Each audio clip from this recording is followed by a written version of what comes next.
So in these slides, you're going to find these slides on the blackboard. We're going to discuss this is a part of the fundamentals of the metal forming process. We're going to go over the concept of the metal forming that we already discussed before. But there are some important parts that should be understood regarding the concept and the fundamentals of the metal forming. So these are the different topics that should be covered through these slides. So basically, what does it mean, metal forming? So in general, metal forming, it is a manufacturing process. It is a fabrication or manufacturing process that mainly used for solid substances, for solid materials, by controlling its plastic deformation. This is the key condition that we should have. We should produce plastic deformation of the material in order to do changes to some, either the form, which is the shape of the material, so that's why it is commonly known as metal forming process, or the material properties, or even the surface properties of the material. Some of the metal forming process that would be used for changing the properties of the material, some of them would be used for changing the material properties. If you remember from the material science class, we discussed that if we plastically deform the material, there should be some changes in the material properties, especially if we are doing the plastic deformation at room temperature. This would result in strain hardening the material, and strain hardening, it means that the material strength is going to increase. This is what we studied in the material science class, okay? So that's why one of the things that we are using metal forming just for changing the material properties. And a clear example to this case is the accumulative roll bonding process that you had as a project in the material science class.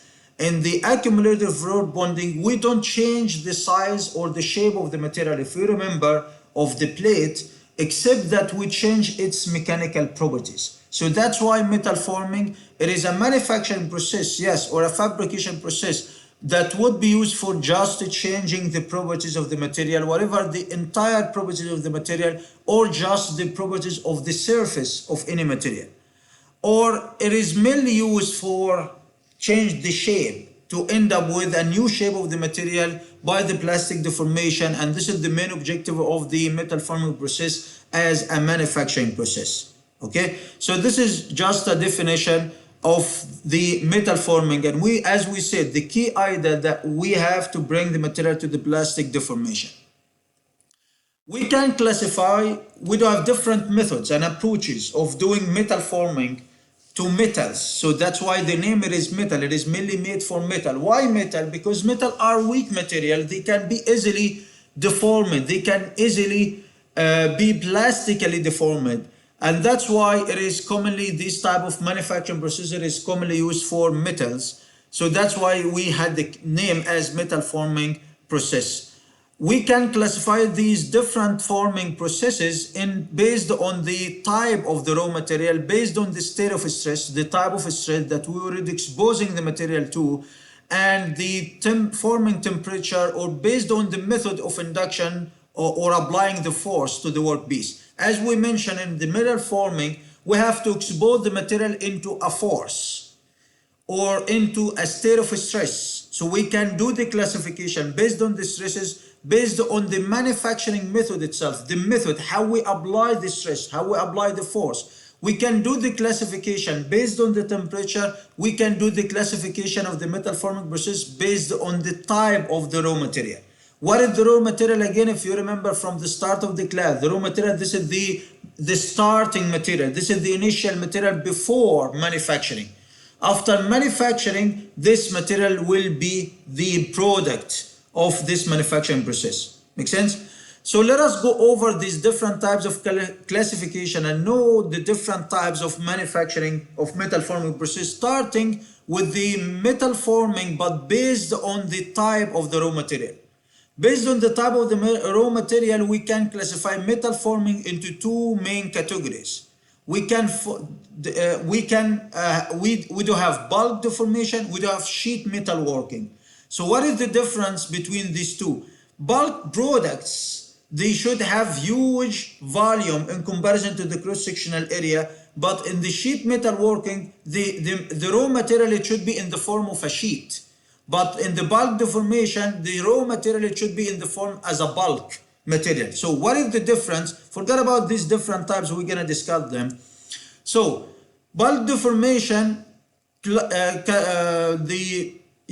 are distinguished by significant deformations and massive shape change. Like in bulk deformation process, we have to expose the material into a very huge force.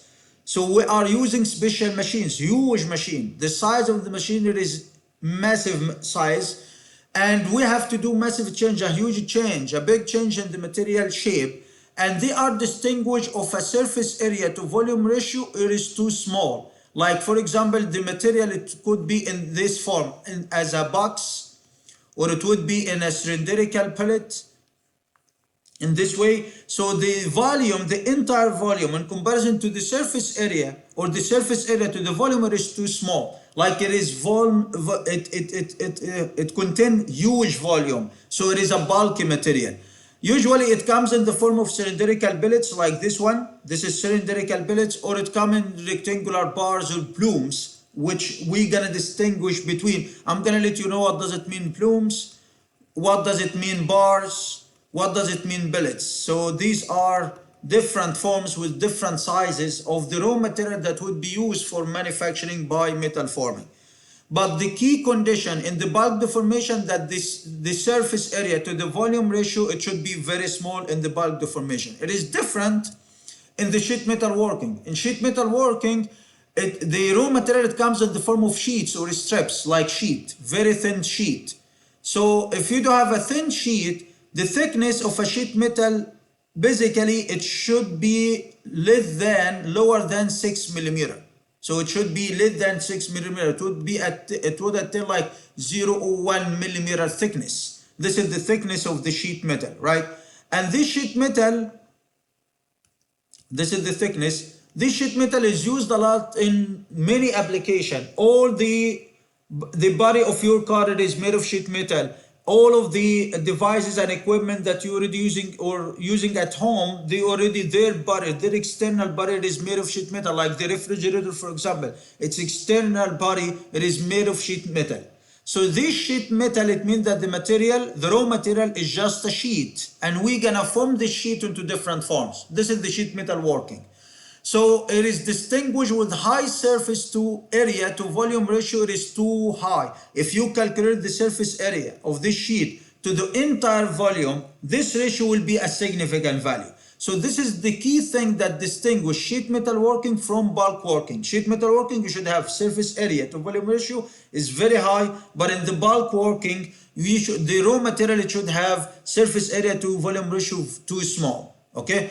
And there is, sometimes we could call this process as press working. Why? Because we are using press machines, presses to perform this operation. Like this press, it's gonna be like a huge machine with two halves, two parts. One part, conventionally, this lower part is fixed, and this upper part is movable, and we set up here between them like a die. This is known as a stamping die. This is stamping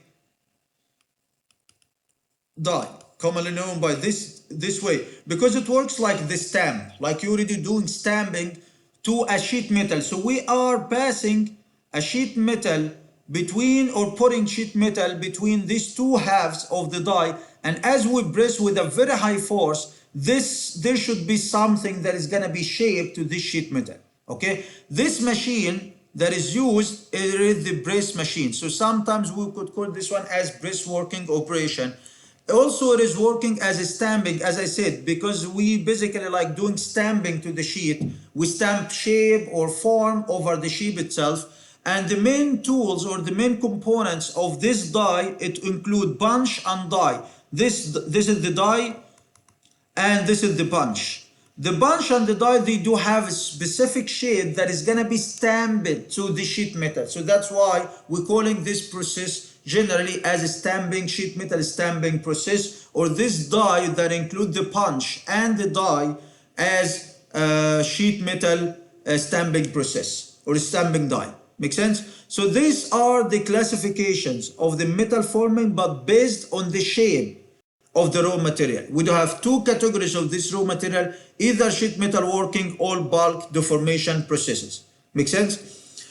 The bulk deformation process, we do have another classification that depend on the technology, depend on the method by which we are exposing the material into stress. We said that in metal forming, we have to expose the material into a very high force. So how we can apply the force to the material, the method by applying the force, the technology that would be used, this is another classification of the metal forming process. We do have some operations, some technology that would be used for forming, for doing metal forming to bulk material, to bulk raw material, like the rolling process. This is the extrusion process.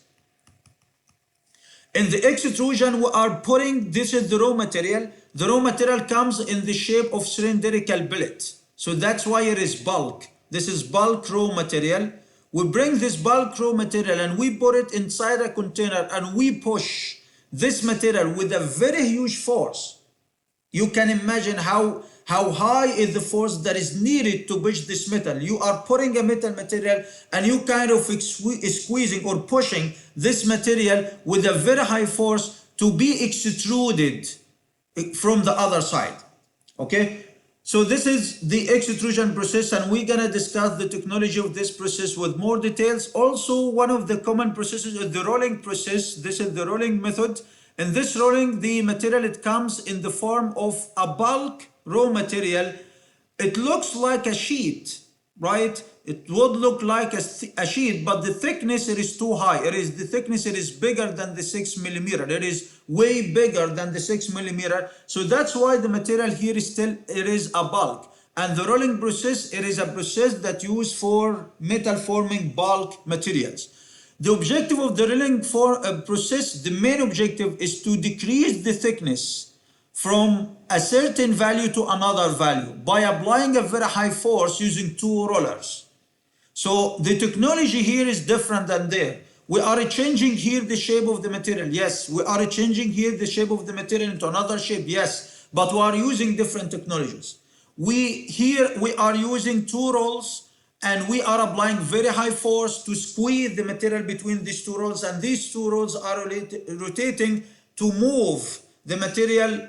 In the meanwhile, the material thickness is going to decrease. This is the fundamental concept of the rolling process. This is also one of the manufacturing processes, the metal forming that would be done over bulk material.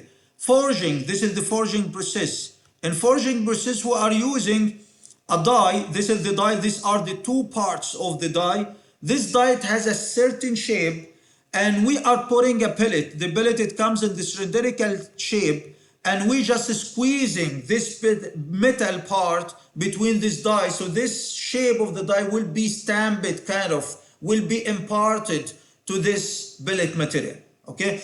So this is also one of the metal forming processes that we are going to discuss. Drawing, this is the third type, the third common type of metal forming, that it is very similar to the extrusion process, but in extrusion process, we are pushing the material to be extruded from an opening at the end of this container. But in the drawing, it is very similar. We are using a similar container with an opening, but instead of pushing the material, we are pulling the material. We are stretching the material. So that's why it is drawing. We are drawing the material, and it is commonly used for making wires. And the raw material, it comes in the form also of cylindrical wire, but it is long, kind of. So also it is bulk material. So all of these different technologies, all of these different operations, this is another classification of the metal forming, but based on the method of applying the force, how we are applying the force to this metal forming process. We do have these four common types of metal forming that we are going to discuss through this course. We're going to discuss the rolling operation, extrusion, rolling, and the forging operation. These are the common operations that would be done over bulk material. Make sense? How about the operation that would be done over sheets, like that can be classified to sheet metal working? The sheet metal working operations are four common types as well, or three common types, I'm sorry. The first one is shearing. Like you may have a sheet metal. Again, remember that the surface to the volume of a sheet metal, it should be too huge. The thickness is too small, like the thickness less than or equal 6 millimeter. So assume that we do have a sheet, and for some reason we would like to cut the sheet. So we are using bunch. This is the bunch, and this is the second half of the bunch of the die, which is the die itself. Then as we put the sheet, we fix the sheet over the die, and we move this bunch with a very high force and very high velocity, very high speed. So it's gonna cut the sheet into two halves, into two parts. So this is a shearing process. We would use the sheet and we bend the sheet. This is the sheet metal itself. This is the sheet. And the objective here is just using a bunch, and this is the die, and we just, the bunch, it has a shape, and the die also, it has the inverse shape, the inverted shape of the bunch itself. And as we move the bunch, the sheet comes straight in the beginning, then we're gonna bend the sheet into another shape, doing bending. So this is known as the bending process, like we are doing bending to the shape, the sheet. Also in this case, this is the sheet. The sheet comes straight, and in this case, in many of the cases, it comes like cylindrical sheet. It has like circular sheet. And we put it, and we are using a punch. This punch, it has this curved or concave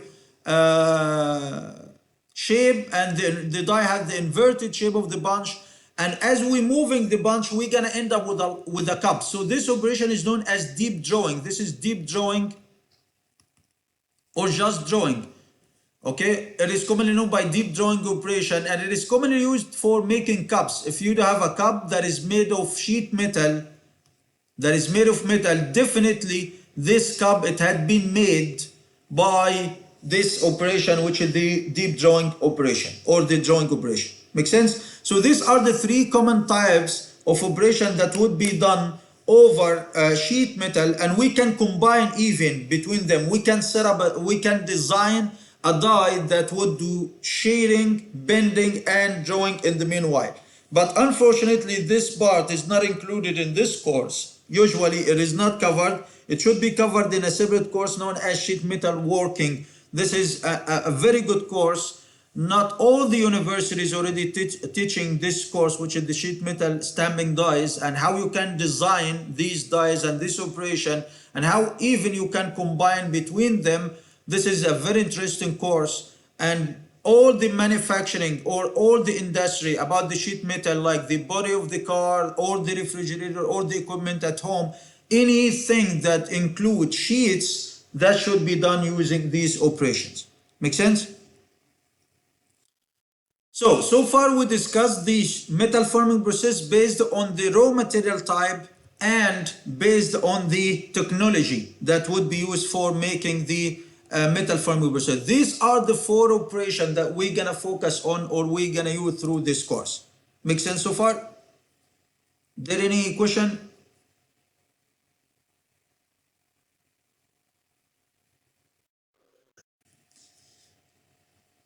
Okay, so now let us move to the stresses. We can do classification of the metal forming, but based on the stress that the material would be exposed to, right? So generally, we would expose the material into tensile stresses, like the drawing operation, for example. In the drawing operation, we are stretching the material from here. So this is tensile stress. But in the meanwhile, this material is like kind of compressed. So this is like, there is compression, there is compressive stress. In the meanwhile, there is tensile stress in the drawing operation. Here we do have compressive stress. From the other side, we do have like kind of tensile stress. Okay. Also, we do have here compressive stresses. So generally speaking, the stresses that would be used for metal forming, it would be in the form of tensile stress or the combination of both of them, like tensile and compressive stresses. This is what we basically use as type of stress in many of the metal forming operation. So we can even try to classify these different metal forming processes based on the main type of stress that would be used. But this type of classification, it is very hard. As I mentioned here, in all of this operation, we may have the combination between tensile stress and compressive stress. So we do have some parts in the technology, or some parts Like these billets here are subjected to compression, but this one will be subjected into kind of indirect tensile stress. Here we do have direct tensile stress. Here we do have indirect compression. So it is very hard to do the classification of this metal forming process based on the stresses, but it is important to understand the mechanics of these different manufacturing processes, of these different metal forming processes based on these stresses, okay? We won't gonna go through the mechanics, deeply through the mechanics of these processes, but we're just gonna understand the equation that would be used for relating this force to the new shape of the material that we would like. So what we're gonna try to answer when we study this operation, what is the amount of force needed to change the shape of this billet to this shape? We're gonna answer this question. Like you do have a rolling operation, and this sheet or this bulk material, it has a thickness of 30 millimeter. How about if you would like to decrease the thickness into 15 millimeter? How much of force do we need? How we can do it? We're gonna answer these questions. This is in the when we consider the mechanics of the rolling operation. But so we're gonna use equations, but we won't gonna study how we can drive this equation because this should be covered in another course. Okay. Also, we could do classification of the metal forming based on the material type, and there are some desired or required or preferred material that would be used for metal forming or would be manufactured by metal forming. That the most common type of material that would be used for metal forming processing is the metal itself. Why the metal? Because the metal, they do have low yield strengths. They are weak material in comparison to the ceramic material as we discussed before. In the meanwhile, they are already highly ductile. This is what we discussed in the start of this class, even what we discussed in the material science class. Metals are commonly known to be with lower strength than ceramic material, with high ductility than ceramic material. Ceramic material are very brittle material. So if you try to do forming to a ceramic material, definitely the material won't gonna be formed. The material will be directly brittle, will be fractured. Okay, if you remember the last meeting, we discussed that we may have a material with this behavior. There is elastic region, then the material is going to move to the plastic region, right? So this is like elastoplastic material. This material has some elasticity. In the meanwhile, it has some plastic region, and this length is too high. It means that this material is ductile material. But how about if we do have a material like this one, a perfect plastic material? A perfect plastic material like this one, it is with n equals 0, and this material, this length, it will be too short. It means that the ductility of the material is too small. Okay, so this is a typical example to this case in the glass. So if we try to deform the glass, will be directly fractured very quick. There is no elasticity, there is no possibility to plastically deform a brittle material, and this is what happened for the ceramic material. So that's why ceramics are not recommended to be manufactured by metal forming or forming process, but metals, they are preferred. This is the case for the metal, they are preferred to be manufactured by the forming process. So that's why we would have the name as metal forming process. These properties are affected by the temperature. As we discussed, the temperature, it do affect the ductility of the material, it do affect the strengths. Both are decreasing. The ductility increases, but the strength of the material is going to decrease because of the temperature. So that's why some of the operation would be done at high temperature. Also, the strain rate and the friction, they do affect also the manufacturing process. We discussed before the strain rate. We said that as we heat the temperature, increase the temperature of the raw material, or try to do the metal forming process at high temperature, the material plastic deformation will depend more on the strain rate more than its dependency on the strain itself. Okay, we're gonna discuss the effect of the friction while we already discussing the different rolling, forging, extrusion, and drawing processes. Make sense? We already discussed the tensile stress and the stresses, the flux stress, this equation, this is the flux stress as K epsilon N power to n, which is the K, the strength coefficient. This is the flux stress, the strain hardening exponent. So all of these equations, we have discussed them. Even we discussed the average flux stress and how we can drive it. Also, we considered some examples over this operation. Now, the last part of this slide is how we can do the classification based on the temperature level. We did classification of metal forming based on the raw material type into sheet metal working and bulk working. We did classification. We discussed the classification based on the technology. We do have some operation that could be done like rolling, forging, extrusion, and drawing can be done to bulk material. We have 3 other operations that can be done to sheet metal like shearing, bending, and deep drawing. We also said that we would have another classification that would depend on the stresses, but it is not preferred because we do have combination of stresses in many of these manufacturing processes. Now we're gonna discuss the classification, but based on the temperature. Based on the temperature, as we discussed, as we increasing the temperature of the material, the ductility is going to increase, the K and N, they are going to decrease. These are the effects of the temperature that we discussed in the previous meetings, right? So that's why we would do metal forming either at room temperature like this cold working, or we can heat the material into some high temperature, a little bit higher temperature, so this is known as warm working, or we can heat the raw material before metal forming and increasing its temperature too high, so it's gonna be hot working, right? So we do have 3 levels of metal forming. We do have cold forming or cold working. Like for example, we may have cold rolling, we may have warm rolling, we may have hot rolling. The same thing for the forging operation. Most of the forming operations are done at high temperatures, right? But some of them we can do or prefer to do them at room temperature or at lower temperature. So the first category or the first level of temperature is the cold working.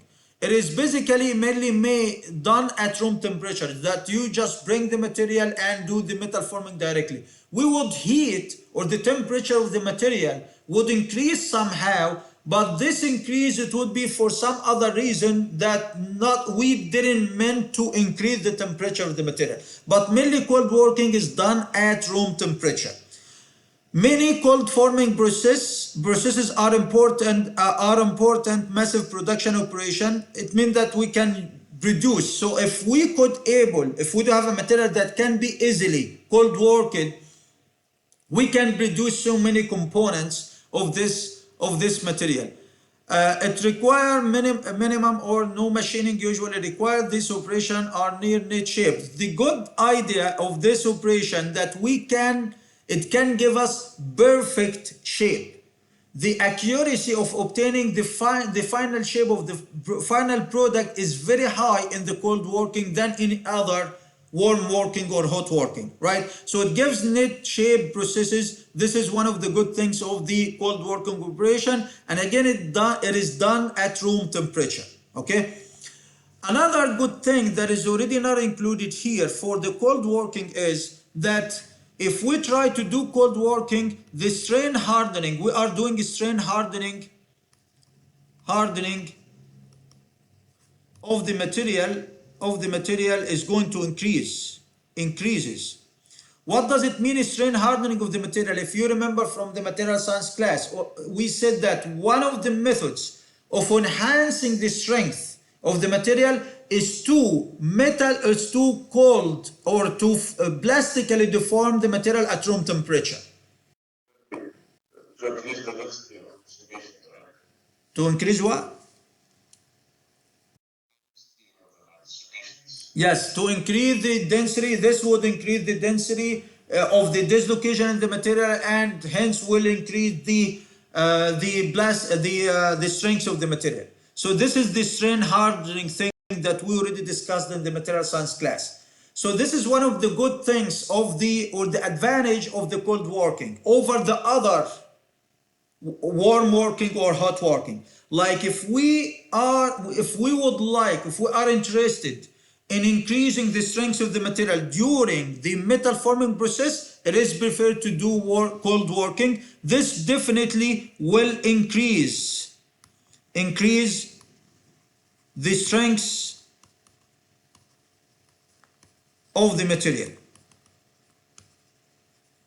Okay, because of the strain hardening mechanism, which related, as Mohamed mentioned, it is related to the increase in the density or the density of the dislocation inside the material.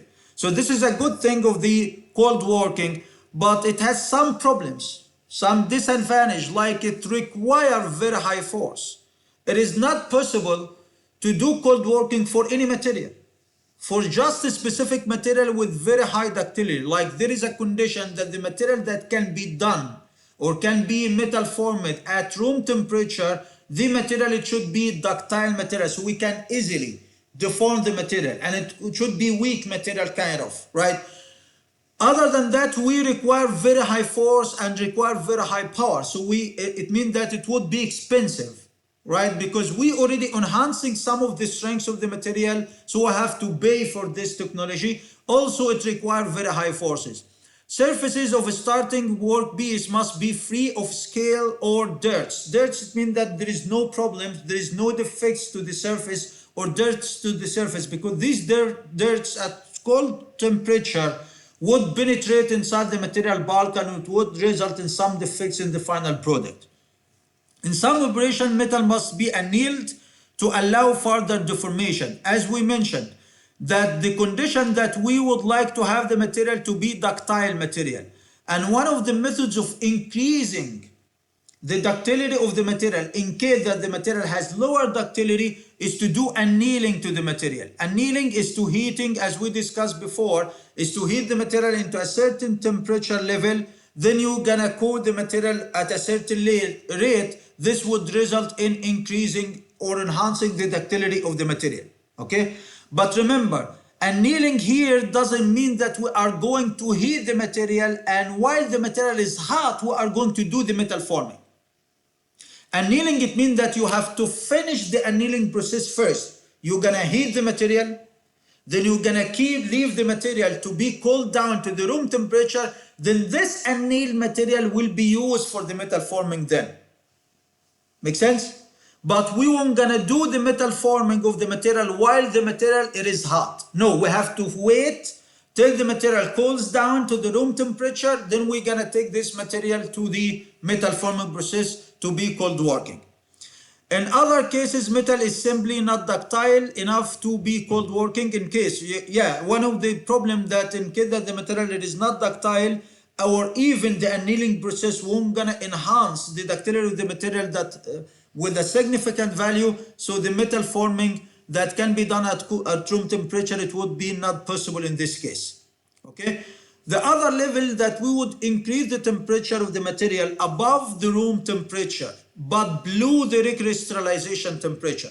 The recrystallization temperature, it should equal to 70.75% or 75% of the melting temperature of the material. So Tm, this is the melting temperature of the material.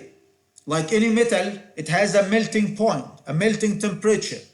So the recrystallization, as we discussed even from the material science class, recrystallization, it means that the metal will attain a different crystal structure, right? Or different atomic arrangement as we increase the temperature higher than 70% or higher than the recrystallization temperature. For many of metal, the recrystallization temperature it is about 75% of the melting temperature of the material. So in the warm working, this is like in between level. Like we are increasing the temperature above the room temperature, but still below the recrystallization temperature of the material. It is usually within this range, say 30% to 50% of the melting temperature. So it is between 30% to 50% of the melting temperature of the material. We are heating the billet or the material to this temperature level. Okay. So what is the good thing of the warm working? It's gonna get rid of the difficulties that we faced in the cold working. Like if you reverse the disadvantage of the cold working, you're gonna end up with the advantage of the warm working. Makes sense. Here we had a problem with the high force and high power. Here the force and power are lower. Also, it more intricate work geometry is possible. Like for example, this one, it can, in the cold working, it can do simple shapes. But if we would end up with a very complicated shape, it will be very difficult to do it using cold working. We have to do either warm working or hot working. Okay, so it would give us intricate, complicated shapes. But the cold working, it gives very accurate dimensions, very accurate shape. This is the cold working. But the accuracy in the warm working, it is too low in comparison to the cold working. But the warm working, it can give us complicated shapes. Need for annealing, maybe we would require or we would need to anneal the material to reduce or eliminate, maybe reduce or yeah. So for this case, the annealing process would not be required as the case for the cold working operation. Make sense? The higher level is just to heat the material above the recrystallization temperature, which means that it should be above the 50%. Yeah, the recrystallization is 50%, not 75%. Okay, so it should be above the 50% of the material in order to do recrystallization of the material. Metal continues to soften as the temperature increases above the 50% of melting temperature, enhancing the advantage of hot working above this level. So some of the advantage, work shape can be significantly altered. We can do big changes in the shape, into the shape. It requires very high forces and power in comparison to the cold working. But there is another cost, by the way, in the hot working, which is the cost of heating the material. So the entire hot working process would be more expensive than the cold working in some cases. Why? Because there is an additional cost that would be used for the furnaces, that would be used for heating the material. But the process itself, it requires lower force and power than the cold working. Metal that usually fracture in cold working or cannot be processed by cold working can be processed using hot forming. Strength of the properties are generally isotropic. The properties, it means that there is isotropic, it means that the material has uniformity or uniform mechanical properties. No strengthening would happen to the part, to the work part. In some cases, we would require the material with the same strength level. So if you are not intended to, or the material, if you don't want to change the strength of the material, you have to do hot working other than the cold work. But if you did cold working, definitely the strength of the material is going to increase. Some of the disadvantage, it has very low dimensional accuracy in comparison to the cold working. The total energy required, it would be high. The total cost, it would be high. Because of what? Because of this thermal energy needed to heat the workpiece or the work part. The surface oxidation, some scales, which is the oxidation, because there is oxygen in the environment and you're already heating the material, and this is metal, so the dust can be easily formed over, which is the oxidation of the surface can be easily done. And that's why it gives poor surface qualities and surface finish. And also the heating the billet would affect the tool, would affect the machine that you're already using for the hot working operation. Make sense? So these are the different levels or classifications of the metal forming processes based on the material type, the type of the raw material, the stresses, the technology, in addition to the temperature level. Make sense? There any questions so far? Okay, we already discussed the strain rate. These parts we already discussed them. So this is for the first slide. Again, the objective for this part is just to understand these fundamental concepts of the metal forming operation. Now let us move to the first metal forming operation. So what we discussed the different classification of metal forming. So now we're gonna focus on the most conventional or commonly known classification of metal forming that depend on the technology itself. We said that we would have for bulk metals, We do have rolling, forging, extrusion, and drawing. These are the most common types of metal forming operations. And these are the operations that we're gonna use here or discuss through this part. But the operation that would be done over the sheet metal or the sheet metals, this will not be included into this course, okay? So starting with the first operation, which is the rolling operation. In the rolling operation, simply, the main objective, if you remember the previous meeting, we discussed that you have to understand what is the objective of the operation itself to calculate the true strain. The main objective of the rolling operation is to decrease the thickness from a high thickness value into a lower thickness value to any slab or plate. You do have a plate with a certain thickness, and you are interested into decreasing the thickness of this slab using two rolls. So this is the basic idea of the rolling operation.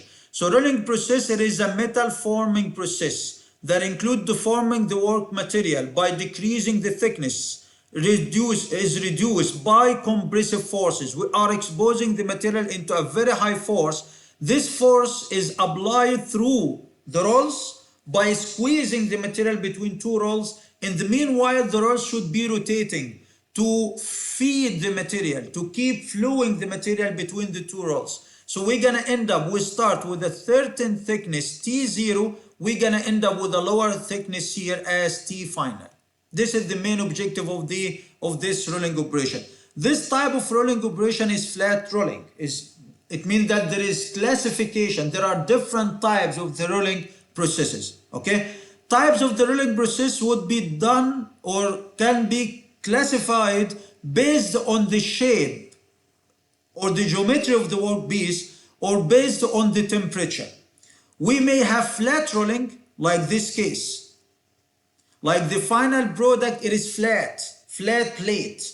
It means that the objective is just to decrease the thickness. So intuitively, we're gonna end up with some increase in the thickness and the width of the length and the width of the bar. As we decrease the thickness or the plate, the length will increase, the width will increase because of the decrease in the thickness. Because the volume before rolling, the volume here, which is T0, W0, L0, it should equal to the volume after. This is the final one after rolling, right? So if we decrease the thickness, the width and the length, both, they're gonna increase. So this is in the flat rolling and the final product is just flat. Shape rolling, it means that the final product will have a certain shape, okay? And we're gonna discuss these different operations.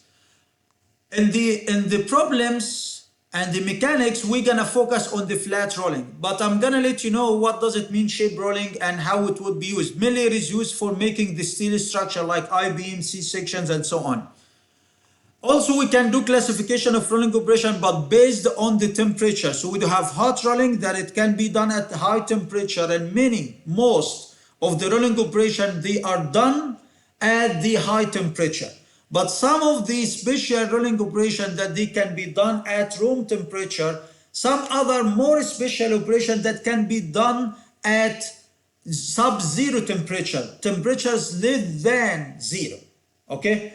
So, but the most common thing that we can do, cold rolling or hot rolling. Cold rolling, it produces finished sheet and it stocks with a very good accuracy, and also it will increase the cold rolling, it will increase the strength of the material. But the hot rolling, no increase in the strength. There is no increase in the strength of the material. Most common due to large amount of deformation. We can achieve very huge amount of deformation, but this one, cold rolling, can give us a few changes in the shape, but it is more accurate than hot rolling, okay? These are the different products that we can do by rolling. Rolling manufacturing, it is a huge industry. Like any country, they should have their own. The steel making, mainly it is based on rolling. One of the essential operations for steel making is the rolling operation itself, okay?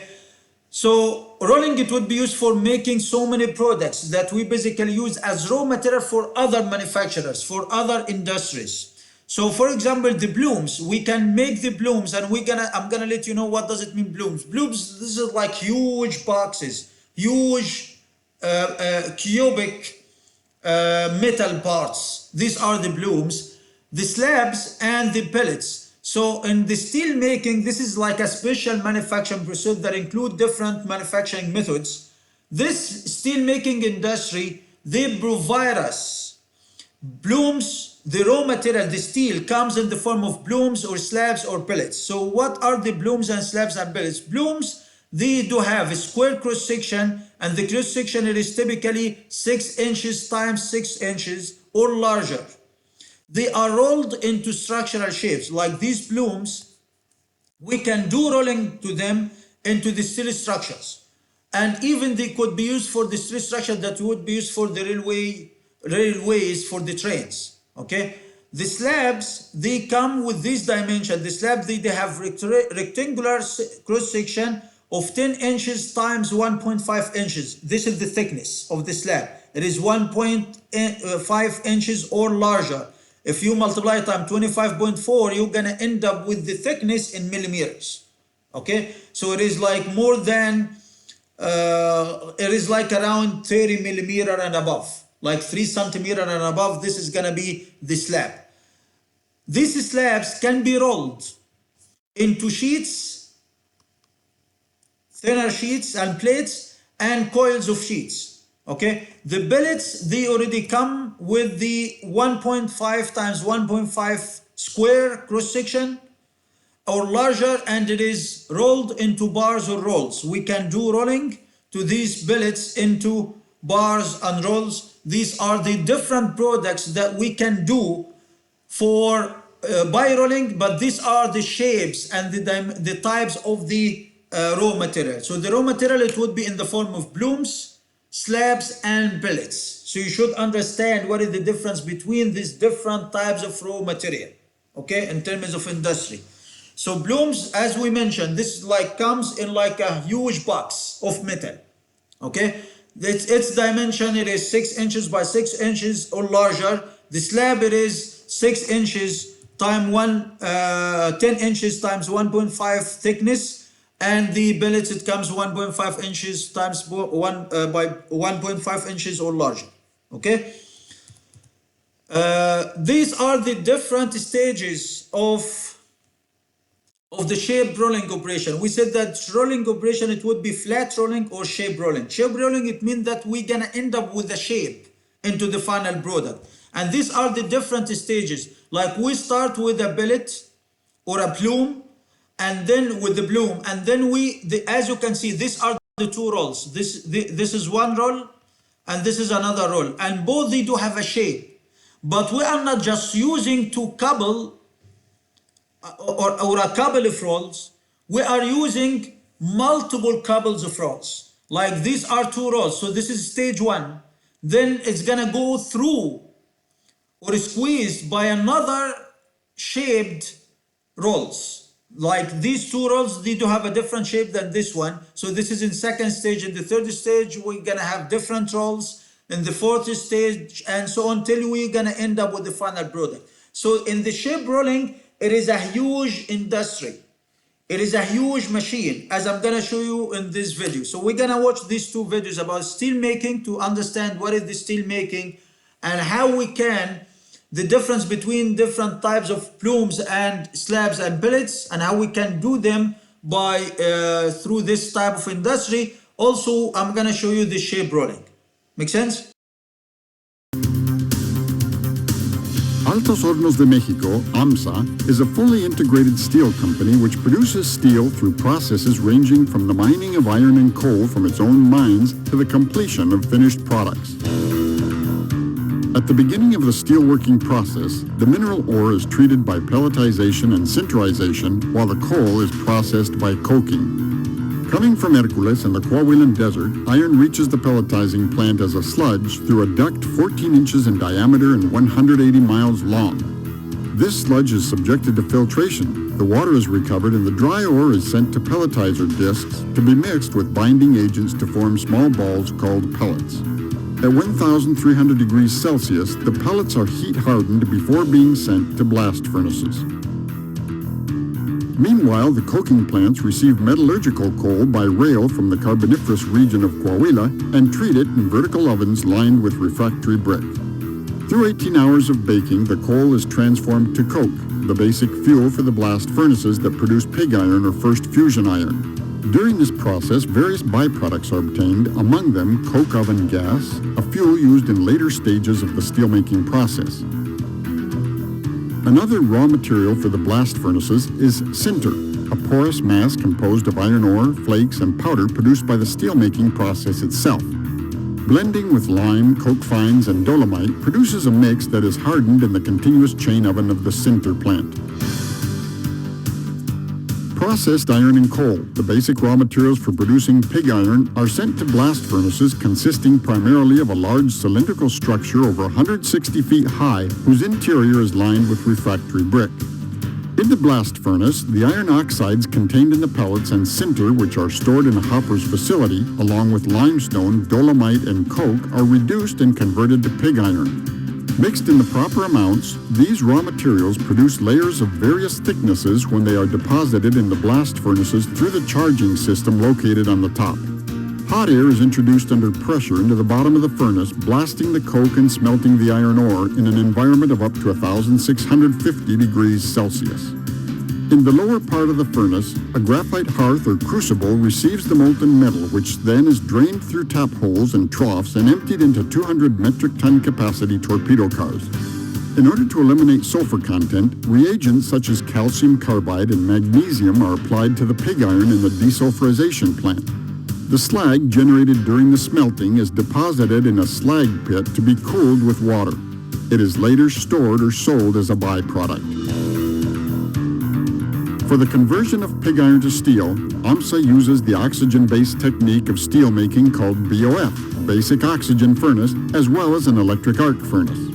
BOF steelmaking begins by loading scrap metal into the converters, pear-shaped refractory-lined furnaces with capacities of up to 150 metric tons lined internally with refractory brick. When the proper amount of scrap metal has been loaded into the converter, molten pig iron is added by means of large ladles operated by traveling cranes. For refining, oxygen, argon, and nitrogen are injected into the mix under pressure through tubes known as lances connected at the top and bottom of the converter. After a period averaging 45 minutes, liquid steel is obtained. The steel is poured into large ladles and ferroalloys are added in order to adjust its chemical makeup to match the requirements of the material ordered by our clients. Production of liquid steel by means of the electric arc furnace is conducted by beginning with a mixture of scrap metal, iron briquettes, or liquid pig iron at a rate of 150 metric tons per casting. Scrap and briquettes are loaded by using baskets, while the pig iron is transported by a gutter to the furnace, where 3 graphite electrodes apply 140 megavolts of electric energy to melt the load and produce steel, which is emptied into special ladles. In order to produce specific properties, the liquid steel from both systems goes to the secondary treatment station, secondary metallurgy, ladle metallurgy, or chemical reheating. Likewise, liquid steel can be processed in the dual degassing station to reduce the content of hydrogen and carbon for applications with higher requirements. With the treatment completed, liquid steel is transformed into slab on equipment called continuous casting machines. In this process, as it passes through a series of rollers with a cooling system, it begins to solidify until it becomes a slab which is cut with oxygas to the required dimensions. The steel slabs are produced in different thicknesses, widths, lengths, and weights, and each piece is labeled for later processing by hot rolling. The hot rolling department, considered the backbone of AMSA operations, has a hot strip line which produces steel strip coils and 2 plate lines to produce steel plates in sheets or coils. On both lines, the slab is reheated to 1,330 degrees Celsius. Plate line 1 has 2 reversing mills that in a series of passes generate wide plate in the required thickness and width. On plate line 2, the 8-inch slab is laminated in the reversible Steckel mill and the steel strip is temporarily stored in closed box furnaces to maintain temperatures above 1,000 degrees Celsius. Subsequently, an edger mill reduces the width of the strip to produce plate in sheet or coil. If required, the plate goes to the normalizing line, where through thermal treatment a uniform granular structure and greater hardness of the steel is obtained.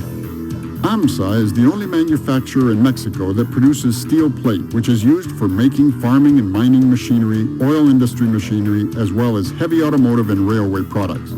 On the hot strip line, the slab is processed for the production of hot-rolled coil. First, the slab is reduced in the universal reversing mill to a thickness of 2 inches, and then on the M stand it is further reduced to 1 inch. The final thickness required by the customer is achieved on the 6 standing roll mill train. At the end of the hot strip line, there is a cooling system and a coiler. Hot-rolled coil, also known as full hard coil, is shipped directly to the customer or sent to other processes in the AMSA cold rolling departments.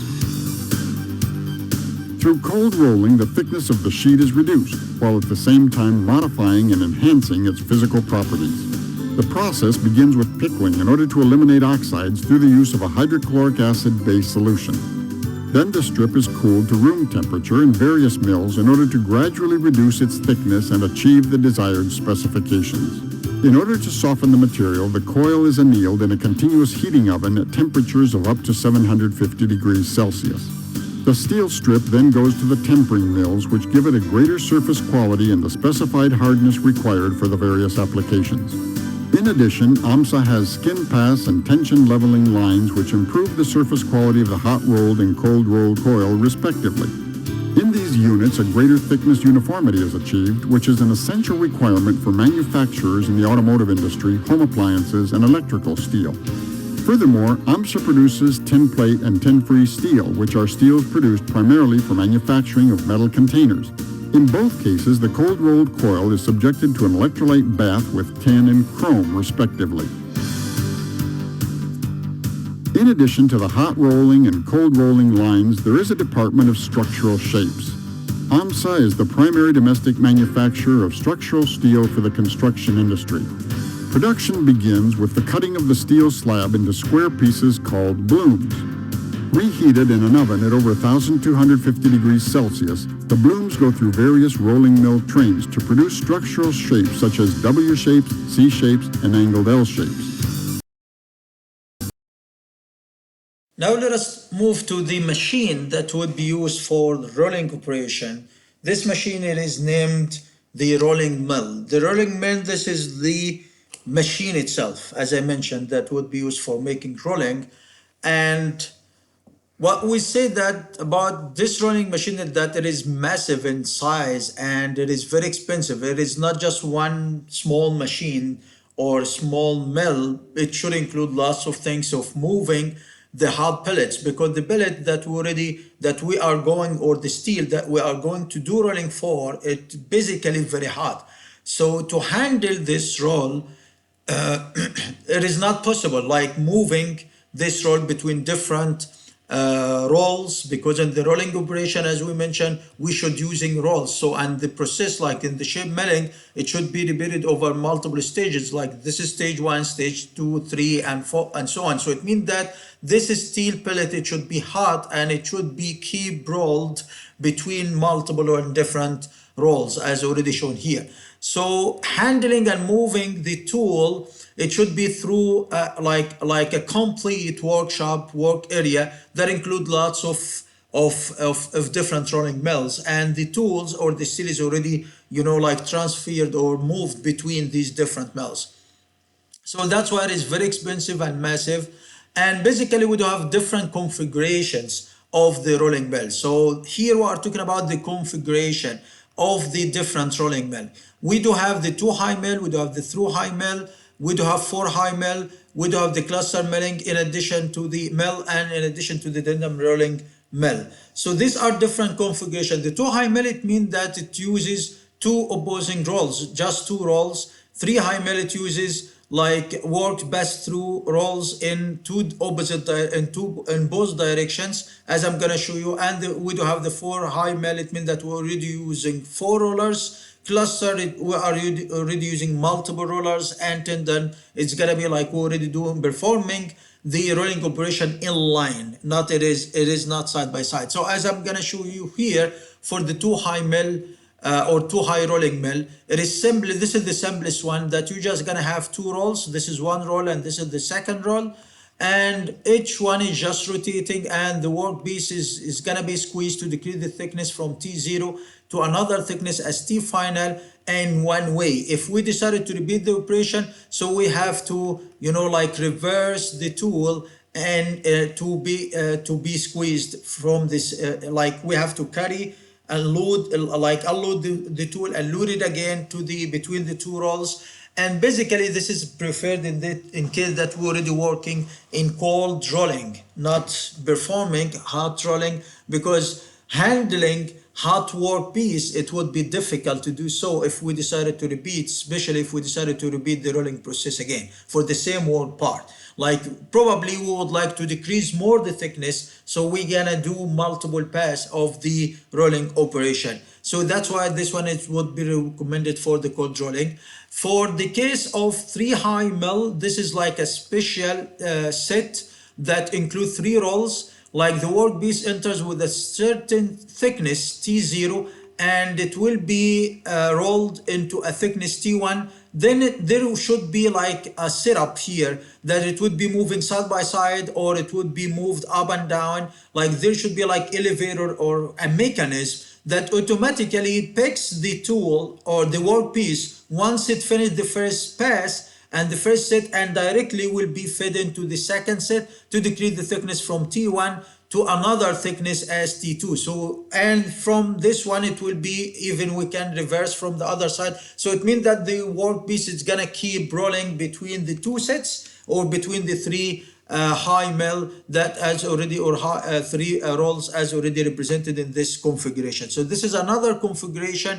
It is faster, we can perform more than this one. That's why this one is more expensive, and it is preferred in case that we do have hot work pieces. It means that we're already working as hot rolling, and in this case we should have like a mechanism to lift up and down and moving the tool between the two different sets.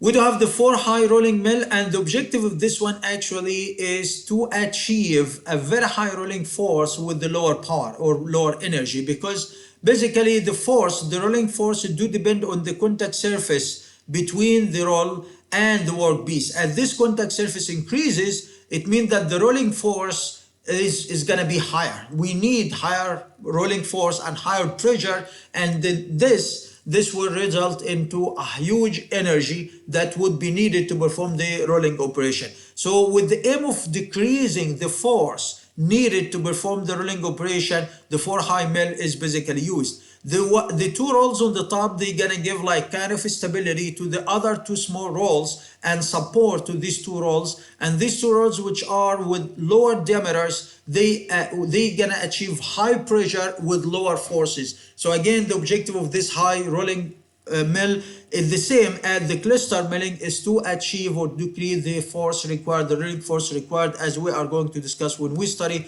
the mechanics of the rolling operation. Also, the cluster milling, this is also another configuration that instead of using just 2 rolls beyond the 2 smaller rolls, we're gonna use 2 bigger rolls beyond each one of these 2 smaller rolls. And these smaller rolls are needed, as I mentioned, to achieve or to decrease the rolling force required to perform this operation. And these 2 big rolls, they're gonna give more stability to these small rollers. Also another configuration, and this is basically in case that we are doing continuous rolling operation over the same piece of part, that it enters here with T0, this is the initial thickness. So over the first step, we're gonna decrease the thickness into T1, then the thickness is going to decrease to T2, and it's gonna continue decreasing as it moves under different sets or stages of the rolling operation. So this is like multiple rolling operation at one machine or one setup, which is known as the tandem rolling operation, that once it finish one, so this is inline rolling or tandem rolling. This is also one of the different configurations. Even we can upgrade this one by adding smaller rolls. directly in contact with the tool, and we're gonna use the big rolls. It means that we can have any one of this stage. It would be like either the 2 high mil or 3 high mil or 4 high mil, like this case, or it would be like it would be like either the 4 high mil or the 2 high mil, or even we can use the cluster milling at every one of these stages, right? But anyway, they're gonna be arranged in line as already represented here. So these are the different configurations of the rolling mill. And again, the rolling mill, this is the name of the machine or the tool that would be used for making rolling operation. It's gonna be clear when we see this the next video. In the next video, you're gonna see how we can perform rolling for steel parts, especially through these different configurations. So I'm gonna let you with this video, then we're gonna continue back the lecture. Steel is highly resistant to shaping when it's cold, and for that reason it is generally rolled whilst it's hot. To make sure the steel is at the correct temperature for rolling, it is fed into a furnace. Here it travels through several temperature control zones until it's at the correct temperature and ready for rolling. Whatever the product, the principles of hot rolling are the same. Steel is squeezed between rolls until the final thickness and shape are achieved. To do this, the rolls must exert forces of tens of millions of newtons, equivalent to a weight of thousands of tons. The rolls, therefore, run in massive bearings mounted in housings of enormous strength and driven by powerful electric motors. These are known as mill stands. The layout of a rolling mill can vary from a simple single stand mill to several stands positioned either side by side or in a line. The mill rolls themselves can either be plain for flat products such as strip, used for products such as cladding, or profiled for sections, beams and columns for use in construction. Mill stands have various roll arrangements depending on the product being rolled. The simplest arrangement is a 2-high stand, used mainly for long products such as sections. For light sections and bars, 3-high stands are sometimes used, with the steel passing one way through the bottom gap and back through the top gap. 4-high stands have 2 work rolls in contact with the steel, supported by larger backup rolls to prevent distortion caused by the rolling face. These give greater accuracy for rolling flat products, such as plate.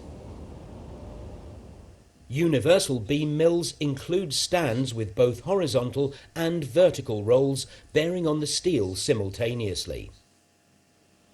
Rolling processes are computer controlled and monitored up to 50 times per second.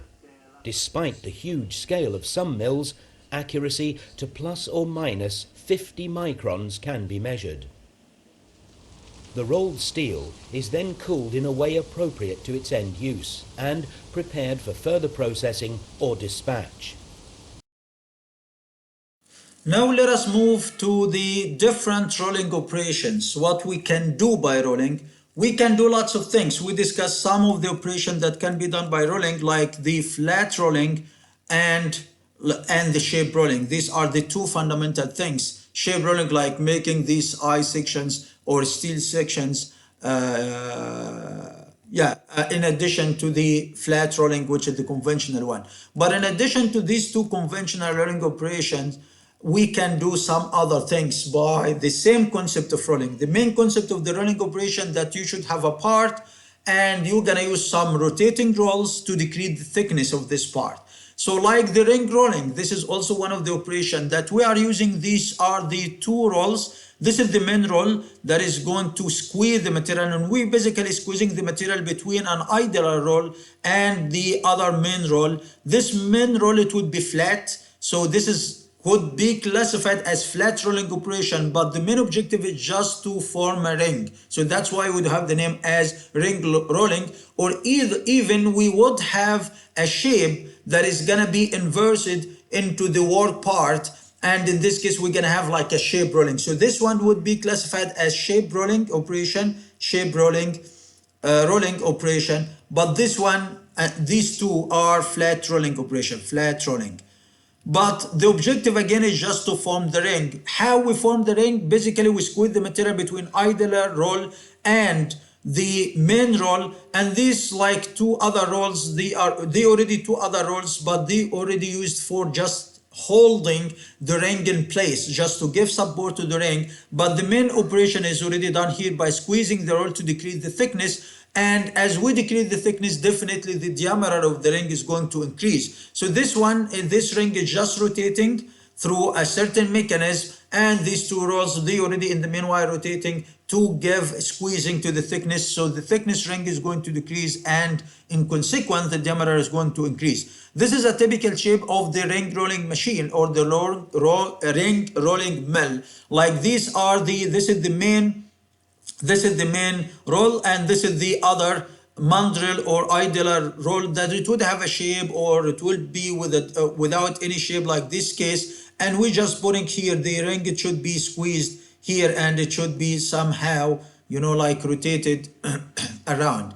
So as we give rotation to the ring, and these are the other two rolls, these two rolls, these are the ones that just give support to the ring mill itself. Make sense?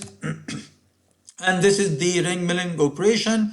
Like this case, as I said, these two rolls, they give support, and this thing, it just rotates here due to the rotation of the main roll. In addition, this is gonna be the idler roll, that it would have a shape, and this shape will be imparted. So this is the raw material before rolling, and this is the final product after rolling, how it's gonna look like. So the thickness has been decreased, there is a shape that has been imparted over the final product. In addition, the thickness has been decreased. All right. So also one of the other operations that can be done by the same concept of rolling is the thread rolling operation. Threading is one of the methods that would be used for making threads to pulse. Also, we can make these threads by machining, by the way, and this is what we're gonna discuss later when we cover the machining part. But in this part, the basic idea that we are using two moving dies. This is one die and this is another die. These dies, they do have a specific shape, or there is the thread feature is already imparted or printed, already shaped or formed to these dies. And as we are putting this pole between the two dies and we just squeezing it, and as we move one die with respect to the other one, this one moves in this direction, the other one would move in the opposite direction, or it would be fixed. It depends. Here we just assuming that this one is fixed and this one is moving, so we kind of squeezing and rolling. So that's why you have the name. This is a rolling operation. We have rolling for the bolt, and as the bolt is squeezed and rolled between the two dies, the thread that already formed into the die is imparted and printed to the bolt to end up with a threaded bolt. This is how this operation is working, and it is very good operation process basically, because the bolts that can be done by thread rolling, they gonna end up with very high strengths. The good thing that this is bulk deformation process, the thread rolling operation, it is used to form threads of cylindrical parts by rolling them between two dies. Important commercial process for mass production for bolts and screws. Bolts and screws are mainly made by this operation.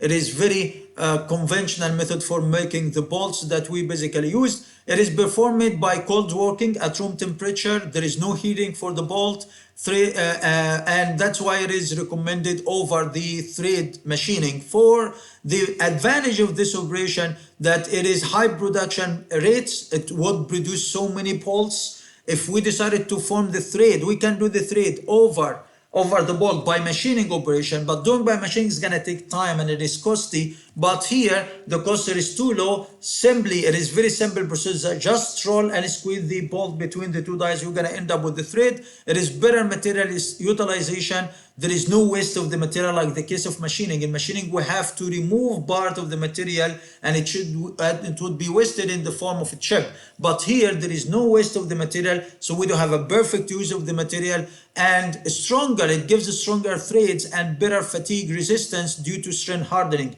As you know, as we studied in material science class, as we plastically deform the material at room temperature, and this is what happened in the thread rolling operation, that the material strain hardening mechanism, by increasing the dislocation density inside the material, is going to increase, and this gives better material with higher strengths and better threads. And that's why the common way of making threaded bolts is gonna be through the thread rolling operation. The last thing that the last two things that we're gonna discuss regarding the rolling operation, one of them is the effect of the rolling on the grain of the polycrystal material. We discussed similar thing in the material science class, especially through the project of the accumulative roll bonding, if you remember. Like, because of the rolling operation, basically the material before rolling, it comes with grain that already aqueous. It means that the grain already having like a cubic shape, kind of, or like a spherical shape. Like the dimensions of the grain in all, or the size of the grain from all different directions is the same. So this is aqueous grain, and this is basically the material of the work part in the conventional state before rolling. But because of the rolling operation, the material is going to be squeezed, so definitely the grains just below or just under the rolls will be elongated, and we're gonna end up with elongated grain. This is the new shape, intermediate grain shape. It is elongated grain. But if we're already performing this rolling operation at high temperature, it is hot rolling operation, we're gonna give ability to this grain to be recovered again, and we enhancing the recovery mechanism in the material. If you remember in the material science class, by the recovery, the density dislocation is going to decrease, and this would result in some uniformity in the material microstructure, and this would bring the material to be equalized one more time. It means that we're gonna reset back again after a while during the rolling operation, as long as this material is already hot. So if we're gonna use this material, the same material, for another rolling operation, so it will be squeezed, the grains will be elongated, then because of the temperature it will be recovered to be equals again one more time. So this is the basic idea, and this is the effect of the rolling operation on the hot rolling operation on the grain shape during the rolling operation. Now we're gonna discuss some of the challenges or the defects or the problem that we would face during the rolling operation, like the bending of the rolls. Since we're already applying, because many of the cases, this is the work part, and we have to apply some pushing and squeeze the material between two rolls. So, and basically we are applying the pushing through some bearings system, already pushing the two rolls against the workpiece. So definitely, because of the force, the high rolling force, this roll would be bended. So if the roll is bended, we're gonna end up with a product, and the surface of the product it won't gonna be flat, it will be curved. And so it means that we are not getting the final shape product that we would like to have using the rolling operation, especially in case that the roll, it is not that huge, and or it is not that with bigger diameter to give with respect to this workpiece. So bending of straight cylindrical rolls, it is possible, and it happens because of the high rolling force that is needed to perform the rolling operation to get rid of the defected product. So this product will be obtained like with a concave shape, like this surface, and this is gonna be very bad product. This is not required. So in order to achieve straight surfaces for the product, one of the things is just to apply a camber to the camber to the roll. So what does it mean? It means that the roll, it won't gonna be straight. The roll itself, it won't gonna be straight. If the roll is straight, we're gonna end up with this shape. But instead, we're gonna do the roll in this way. The roll is gonna take the concave shape. So when it is bended, the contact surface between the roll, it is cambered roll. So when it is bended, the contact surface between the roll and roll will become straight, as already shown here. So we're gonna end up with flat surface for the workpiece, and this is how we can overcome the bending effect in the rolling in the rolls during the rolling operation. Some of the defects that would show up during the rolled sheets or rolled blades is that these are some of these common defects, that we would end up with some wavy edges like this case, like the edges already wavy in the direction of rolling, or we would end up with some cracks already formed in case that, and this basically happens in case that we do have excessive rolling force. In case that the rolling force, it is a huge force, so we would end up, in comparison to the thickness and the strength capability of the tool itself, so we would end up with these cracks. Also some edge cracks. This is a very common thing that already basically happens in rolling operation, that we do have these cracks, so we have to compensate for cutting the edges, because we have to cut these edges and remove them after we do the rolling operation. So we have to compensate for this thing. It means that we have to bring the sheet or the plate with wider length, or with bigger width, more than we need to, in order to give ability to cut the edges, to get rid of these cracked edges. Also alligatoring, it means that it's gonna take, like, probably this is very bad defect, and in many of the cases the operation it won't gonna work, especially if we're already doing like accumulative rod bonding. If we have like two sheets and we would like to bond them together using the rolling operation, and in case that the contact between these two surfaces is not good enough, and we try to bond them together, they won't gonna be bonded together by rolling, and in this case we're gonna end up with like alligator face or mouth, right? So this is the alligatoring. This is one of the defects of the rolling operation. So these are different forms of the defects of the rolling operation, and by this is what we would like to cover for the rolling operation. We discuss what does it mean rolling, what are the different types of the rolling operation, what is the difference between flat rolling and shape rolling, and how we discuss different operations that can be used using the same concept of the rolling. And again, the basic idea of the rolling operation is just to decrease the thickness of a workpiece from a certain value to another value using two rotating rolls that squeeze the material between them while they are already rotating. This is for the rolling operation. Now we're gonna move to the second operation, which is the forging operation. In the forging operation, it is, I'm pretty sure that some of you already having an idea about forging, because you probably would see people already doing this hammering things over metals, these hot metals, to change their shape and their form.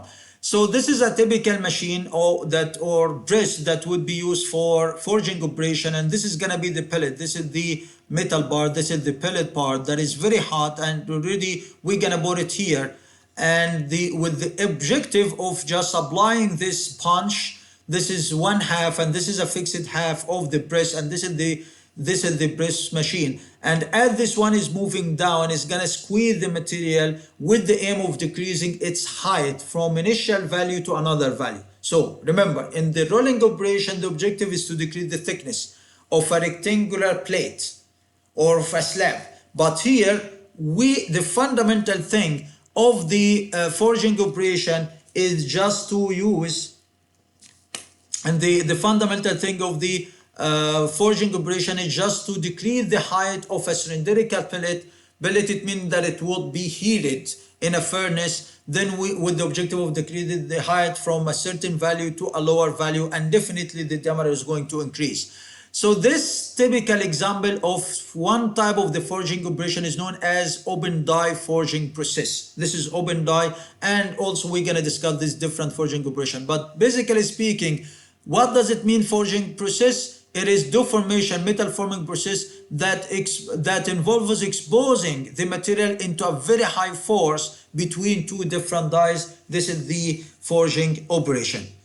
So we do have different forms and different ways of performing the forging operation. We could do it at room temperature as cold forging, or we could do it at high temperature as hot or warm forging. And this is the common thing. It is commonly that what we basically do is we are heating the raw material during the forging operation. That is most common and due to the significant deformation that we would like to achieve into the material, in addition with the aim of reducing the strength of the material and the ductility of the work part and make it easy for us to do the metal forming process, and with the aim of reducing also the force required to perform the metal forming operation, it is recommended to heat the work part. So if we would like to do a severe change in the shape of the work part, it is recommended to heat it. If the forging force is too high and you would like to decrease it, it is recommended to heat the work part material, especially if the material is kind of brittle and you would like to do forging operation. So you have to increase the ductility of the material by increasing its temperature, which in the meanwhile would increase the strength as we discussed before. But some of the forging operation that would be done at room temperature, like cold forging operations, and the good thing of this one that it would increase the strength of the material through the strain hardening. Anything, plastic deformation at room temperature will increase the dislocation density inside the material, would result in strain hardening the material and increasing the strength. So this is the good advantages of performing the forging operation at room temperature. Also, we do have classification of the forging operations, but based on the way of applying the compressive force. How we apply the compressive force. Are we gonna apply this compressive force suddenly, like impact load, or it's gonna be gradually pressure, like we're already increasing the impact force or squeezing the material by increasing the force gradually step by step. In many of the forging operation, we are using hammers, like hammering, like this piston is gonna be pushed very fast against the workpiece to squeeze it. So in this case, we are applying impact load, and the impact load, it has bigger effect on than the gradually applying the load. The other option is just to keep pushing slowly, increasing the force and keep pushing slowly this workpiece to squeeze it. But this would require very huge machinery and would require a very huge force to achieve it, because the impact force, it required lower energy, but it had bigger effect over the work part. So that's why many of the forging operation are basically made as using hammers, like hammering action. So if we do have forged hammers, or we do have the forged press. Press, it means that you're just gonna press something and increase the force gradually. So these are like two different ways of applying the force during the forging operation. Now what we're going to discuss the different types of the forging operations, but based on the configuration of the die that is going to be used for the machining operation. What is the die? As I mentioned, this is the die. This is the thing. Here we are using flat die and another flat die from the other side, and we are squeezing both of them. This would be called like punch, and this is the die, the fixed die. But anyway, these are like two halves of the die, and we already squeezing the material between them. So depending on the configuration and the setup of these dies, we would do another classification of the forging operation, but based on the shape of the die, the forging die itself. So this is classification based on the working temperature. Is it hot or cold? This is a classification on the way, based on the way of applying the force, how we are performing the forging operation. Is it hammering or pressing? This is a classification, but based on the shape of the forging die. We do have open die forging, we do have impression die forging, and we do have the flashless forging. The open die forging, it is like this case. In the open die forging, it is similar to the compression test when work part is cylindrical and of cylindrical cross section, and it is compressed along its axis, like we already fixing using flat dies. This is open thing. There is no constraints over this part from the sides, from the lateral direction, except in this direction, with the purpose of squeezing the material or pushing the material, compressing the material to decrease the thickness from a certain height to another height. Definitely the diameter is going to increase as a consequence. But this is the basic idea of the open die forging, like this machine. So this machine is a typical example machine that would be used, or this operation or this press as open die forging operation. There is no specific constraints over this part in the lateral direction. There is no constraints over this part of the light. It is free to move in this lateral direction while we're already decreasing the height of the material. This is the open die forging. So it is a metal forming process that mainly used for decreasing the height and increasing the diameter freely with no constraint in the lateral direction. This is the open die forging. This is a typical sequence of open die forging, assuming that there is no friction. This is the ideal case, the ideal condition of the open die forging, assuming that there is no friction between the metal part and the die itself. Like at this contact surface, there should be some friction. Someone would say that what is the source of this friction? If you try to push the material, the height h0 is going to decrease to another height up to it will be decreased into the final height that we needed, right? So what should happen to the diameter? The diameter is going to increase. Increasing the diameter, it means that the atoms or the particles of the metal over this surface will be moving in this direction, assuming that this is the center line of the material or the center axis. So this any particle on the right of this axis will be moving to the right, while any particle over this surface on the left of the axis will be moving to the left, right? So this movement of the particles that already in contact between at the interface between the die and the workpiece, there should be some friction overcome their sliding motion because they're gonna slide over the contact surface or the interface between the die and the workpiece, right? So if assuming that there is no friction, so there is nothing would happen to the shape of the final product. The initial product is cylindrical with a certain height and certain diameter. After the forging operation, it should be cylindrical, perfect cylinder with a lower height but bigger diameter, maintaining the same volume. The volume before and after it should be the same. This is the ideal case of the open die forging. But basically, assuming that there is no friction, this would happen under only one condition, in case that the friction over this particle is zero. But this is not the case. This is not the real case. In the real case, there should be some friction. So because of the friction, we were gonna end up with a perfect cylinder, and instead we're gonna end up with a barrel shape. Like it's gonna have like this barrel shape, and it means that the particles already located inside the material bulk can be freely move. This particle, if assuming that this is the center line, this particle on the right gonna freely move to the right, this particle on the left freely move to the left. But how about the particles located over the interface? These particles, because there is a friction, so their movement to the right and to the left will be a little bit lower than the particles of the material inside the material bulk itself. So that's why we're gonna end up with a barrel shape as a result. This is the main reason behind this is the friction. So that's why one of the things or recommendation during the forging operation, the open die forging, especially because in the open die forging we are gradually applying force. So as we increase the force, the barrel shape will be increased because of the increase of the friction. So one of the things is just to apply a lubricant at the die workpiece interface. The objective of this lubricant is gonna get rid of the friction and minimize the friction. This friction, it would result in so many things. It would result, especially if we're already working as, or the main reason behind the formation of the barrel shape are two main reasons. So the barrel shape would be reduced because of the friction. This is one reason. Another reason that would be result in a barrel shape in this product is in case that we're already performing this forging operation at high temperature. It means that we're already performing hot forging operation.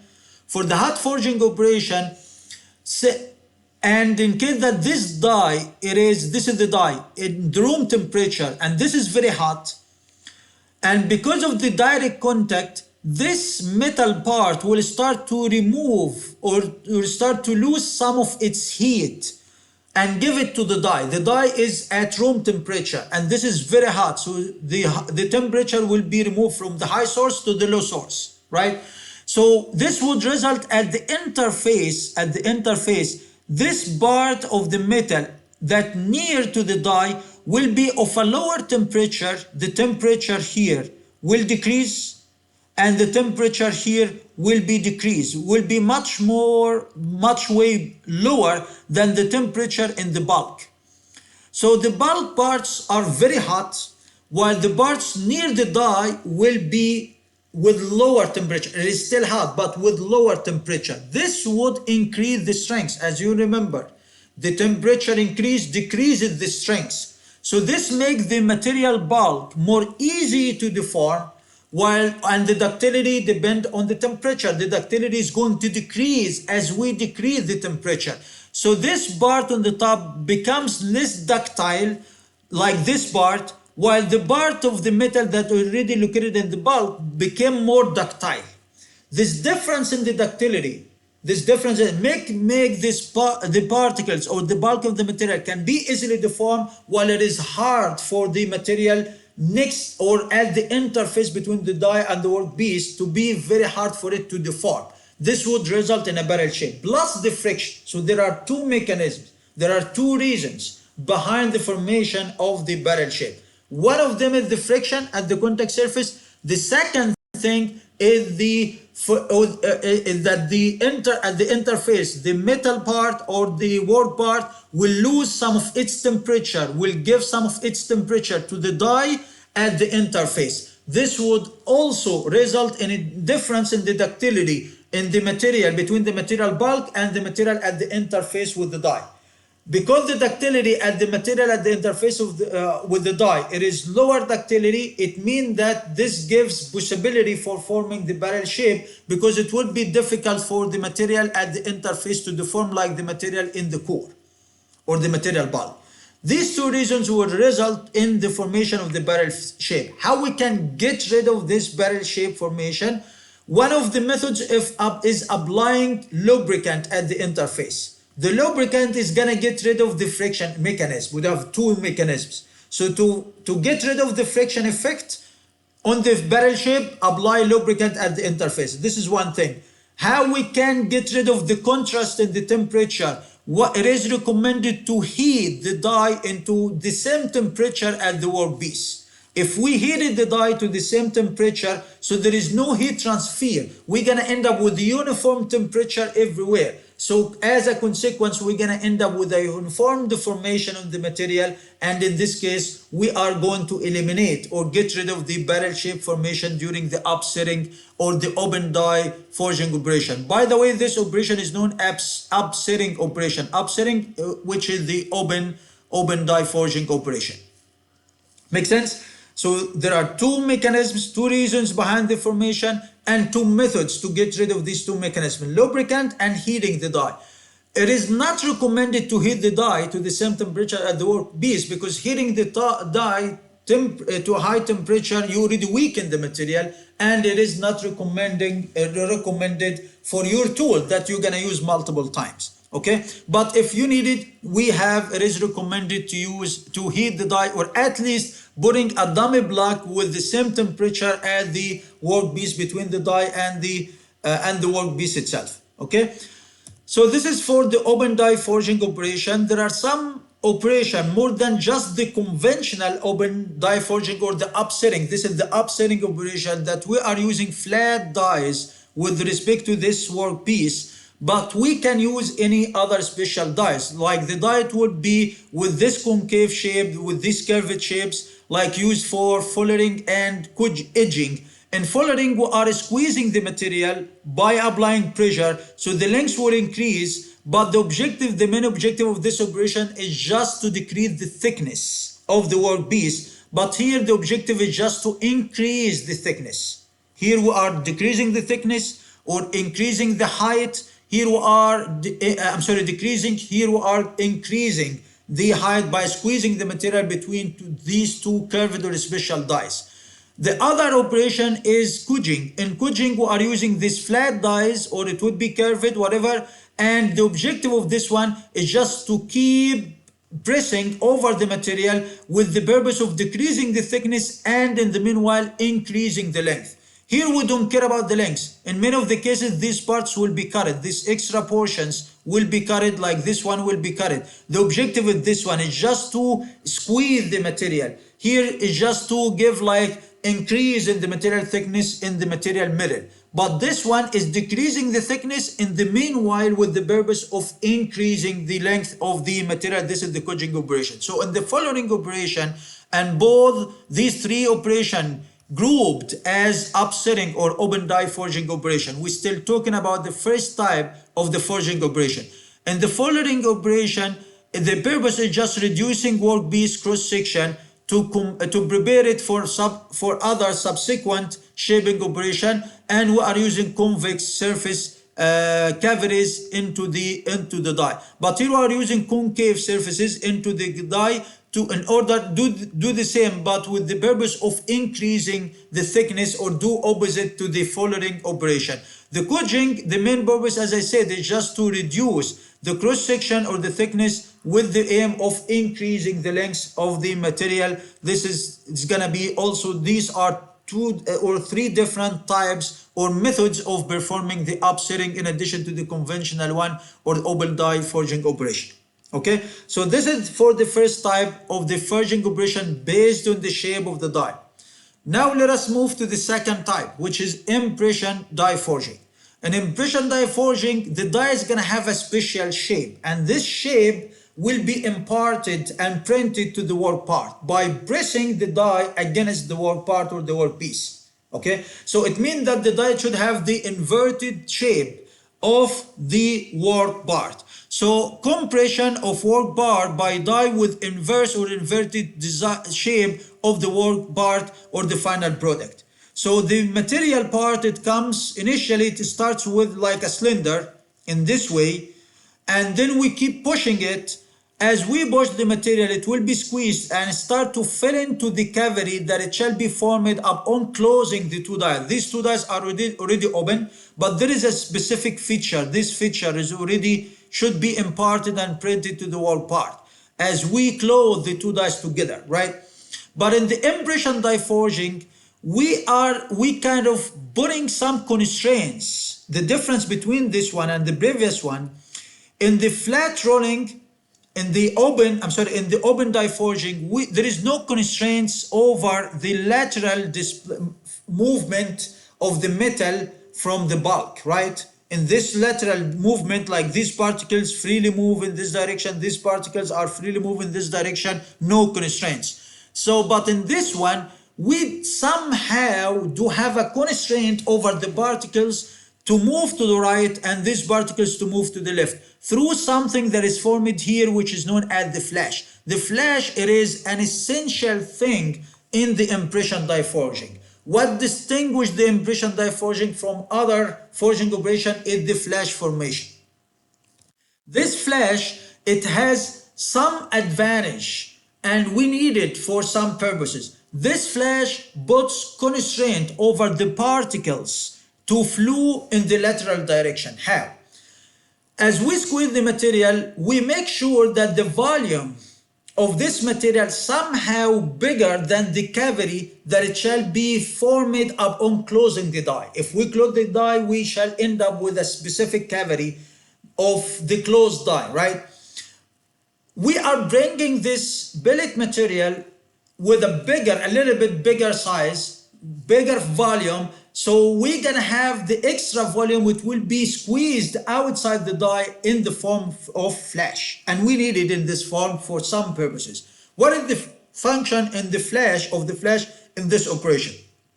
First, as you can see, the thickness of the flash part in comparison to the thickness of the other material, it is too small. And usually this die, it is at room temperature, right? So what happened that this part loses its temperature. It is hot, yes, and the other parts as well are hot. But then this one is with a lower thickness, this die works like a shell, the same concept like this sand casting operation. So it means that the die is gonna take part of the heat of this metal part. This one will lose most of its temperature because it is too thin. This what makes it more hard. So that's why this is more strength, this stronger than the bulk material itself. So what is the benefit of this thing?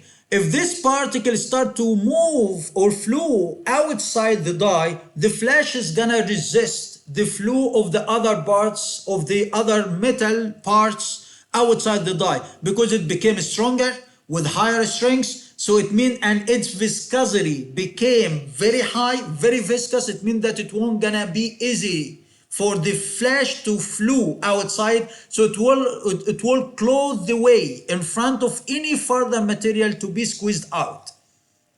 And this will allow the material, the metal material inside the core, to perfectly fill into the mold cavity of the closed die itself. Make sense? So this is some of the benefits, like two main benefits of the flash. The first thing, that it allows for the complete filling of the metal inside or the main objective actually is just to allow for the complete filling of the metal inside the cavity of the die upon closing it. So this happens by two things actually. First of all, because of the friction, because there should be some friction that it shall be generated here also between the flash and the die, that will resist the flow of any further material outside the die. In addition, because of it loses more heat than the other material, it means that it becomes stronger and it will resist more the flow of any other material outside the die, allowing for the complete filling and obtaining a perfect shape of the final product using the impression die forging. So this is for the impression die forging, and the benefit as already written here for the benefit of the flash. And this is the sequence, as we mentioned. As we press more, the flash is gonna start to form at the end. And the last thing, like this flash is gonna be formed at the end of the process. It means that to make sure that every single particle of the metal already filling every single cavity inside the die itself. Make sense? So this is the sequence of the impression die forging, and these are advantage and disadvantage of this operation. The advantage, that it high production rates, less waste of metal. This is basically most of the advantage of metal forming operation, and greater strength, especially if it is done at room temperature, favorable grain orientation in the metal, but it has limitation, but it requires not capable of close tolerance. It means that we have to do further machining to get rid of, because of the formation of the flash, we have to get further trimming. This flash should be trimmed after the operation itself. This is one of the disadvantage, but although it has a great benefit and use during this process, we do have a problem that we have to get rid of it after the metal forming operation. So that's why we do have the third type. The third type here is the flashless forging. And flashless forging, it means there is no flashes. There is no flash that shall be formed. And in this case, we have to bring the material with the exact volume of the closed die, the cavity of the closed die. This die, when it is closed, we're gonna have a specific volume. We have to bring the material with the exact volume for two main reasons. If the volume is lower than the mold cavity, if it is lower than the die cavity, we won't gonna end up with a complete shape. It means that we're gonna end up with a defected shape. But if the volume is bigger, this would result in a complete damage in the die itself because of the excessive volume. So we have to do accurate calculation of the volume exactly, and we have to bring the material with the exact volume. We are allowing for a few tolerances or deviation from the exact volume. That is fine, but a high difference between the exact volume or miscalculation of the volume will result in either incomplete product or damage of the die. So the volume calculation is a big deal for the flashless. And again, there is no flash that is gonna be show up. It means that we just gonna perform the operation and that's it. This is gonna be the final product. So it is very high precision process. So the starting part volume must equal to the die cavity volume within very close tolerance. Process control more demanding than impression die forging, and best suited to bar geometry that are simple and symmetrical, often classified as precision forging operation. So we can call it like flashless forging or precision forging operation because it achieve very high accuracy in terms of the dimensioning. This is the sequence as usual. We start from cylindrical billet and we press the die, and as we keep pushing, we're gonna end up with the final product. The die and the bunch itself that moves, they would have a shape, and this shape will be imparted to the and printed to the work part as we did before for the impression die forging. Typically the same, but the difference here, there is no flash. So these are the essential types of forging operation that mainly depend on what? Depend on the shape of the die itself. So we do have classification based on the temperature, hot or cold forging. We do have classification on the way of applying the force. Is it hammering or pressing? Also, we do have classification that depend on the shape of the die. We do have some other operation that can be grouped as forging operation, that like the upsetting and hitting operation that would be done using any other, like any one of these three dies. But basically here we are focusing on the use of the forging operation or the final product shape. So the upsetting or hitting, it is mainly used for making bolts, like this case. Like the process starts that this is the gripping die. It initially it is open, and this is the wire stock, which is the wire from which we're gonna make the bolt. Then we close this die just to hold. This is like a stopper, because this one, it works like an automatic machine. So we just keep feeding the wire till it hits the stopper. When the stopper stops the wire, the engine that already pushes the motor that pushes the wire stops, and then the die closes over the wire just to hold it in place. And then we lift up the stop, and we, using the bunch, we hammer very high force. This is a hammering force, or we can apply a pressing force, but in many cases it's gonna be hammering, very high hammering force. We are applying force here to squeeze this part within a die to form the head of the bolt. This is the heading of the bolt. This is to form the head of a hexagonal bolt. For example, we can use this operation for making the head of a hexagonal bolt, like this one. Okay, and this is gonna be the body of the force of the bolt itself. So initially it comes like straight wire, cylindrical wire, and we, by applying force within and squeezing this one into a die. So this is flashless die. This is flashless die using this bunch to end up with this head. So it is one of the operation in the heading that require flashless dies. And in many of the cases, it is done at room temperature. There is no heating that basically done to this one, or it could be done at heating. Upsetting or heading, so we can form any head shape, whatever it is. But this is the general consequence of this operation. We can form these heads, many of these heads of the bolts already formed using the upsetting. So to make a bolt, we need two operations. The head itself requires forging operation. The thread, if it is threaded, the body to be threaded, this requires rolling operation, as we discussed, the thread rolling operation, as we discussed before, right? So making one product, it is not just one manufacturing, it is a sequence of different manufacturing processes. We take the benefit, the best manufacturing process for making one part, one portion of the final product, then we continue another operation using other manufacturing methods. As a typical example for this case is the bolt. As I said, the head is done by forging, while the body, the thread, is shaped by or formed by using the rolling operation. Make sense? Also, coining is one of the operations that commonly uses forging operation. We basically doing coins using the forging. Like this is the die, and these are the two sides. If these two dies, they do have the inverted shapes of the two sides of the coins, and this we bring the raw material and we just press them, and we do this process at room temperature. So we already pressing these two bunches or these two dies against the workpiece, so the shape will be printed into the metal part, and these two dies already moving. This one are moving to cut so we're already doing cutting. So this we pushing, then we move either the die up and down or these holders up and down just to cut the edges. So we're gonna end up with the coin automatically, and it is done at room temperature. So this is for the forging operation. Also, we discussed the rolling operation. We still have two more metal forming operations, which are the extrusion process and the drawing process. So this extrusion process, it is very similar to squeezing the toothpaste out of the toothpaste tube. When you wake up in the morning and you just squeeze the toothpaste, there should be some toothpaste already coming out of the tube, right? So this is extrusion process.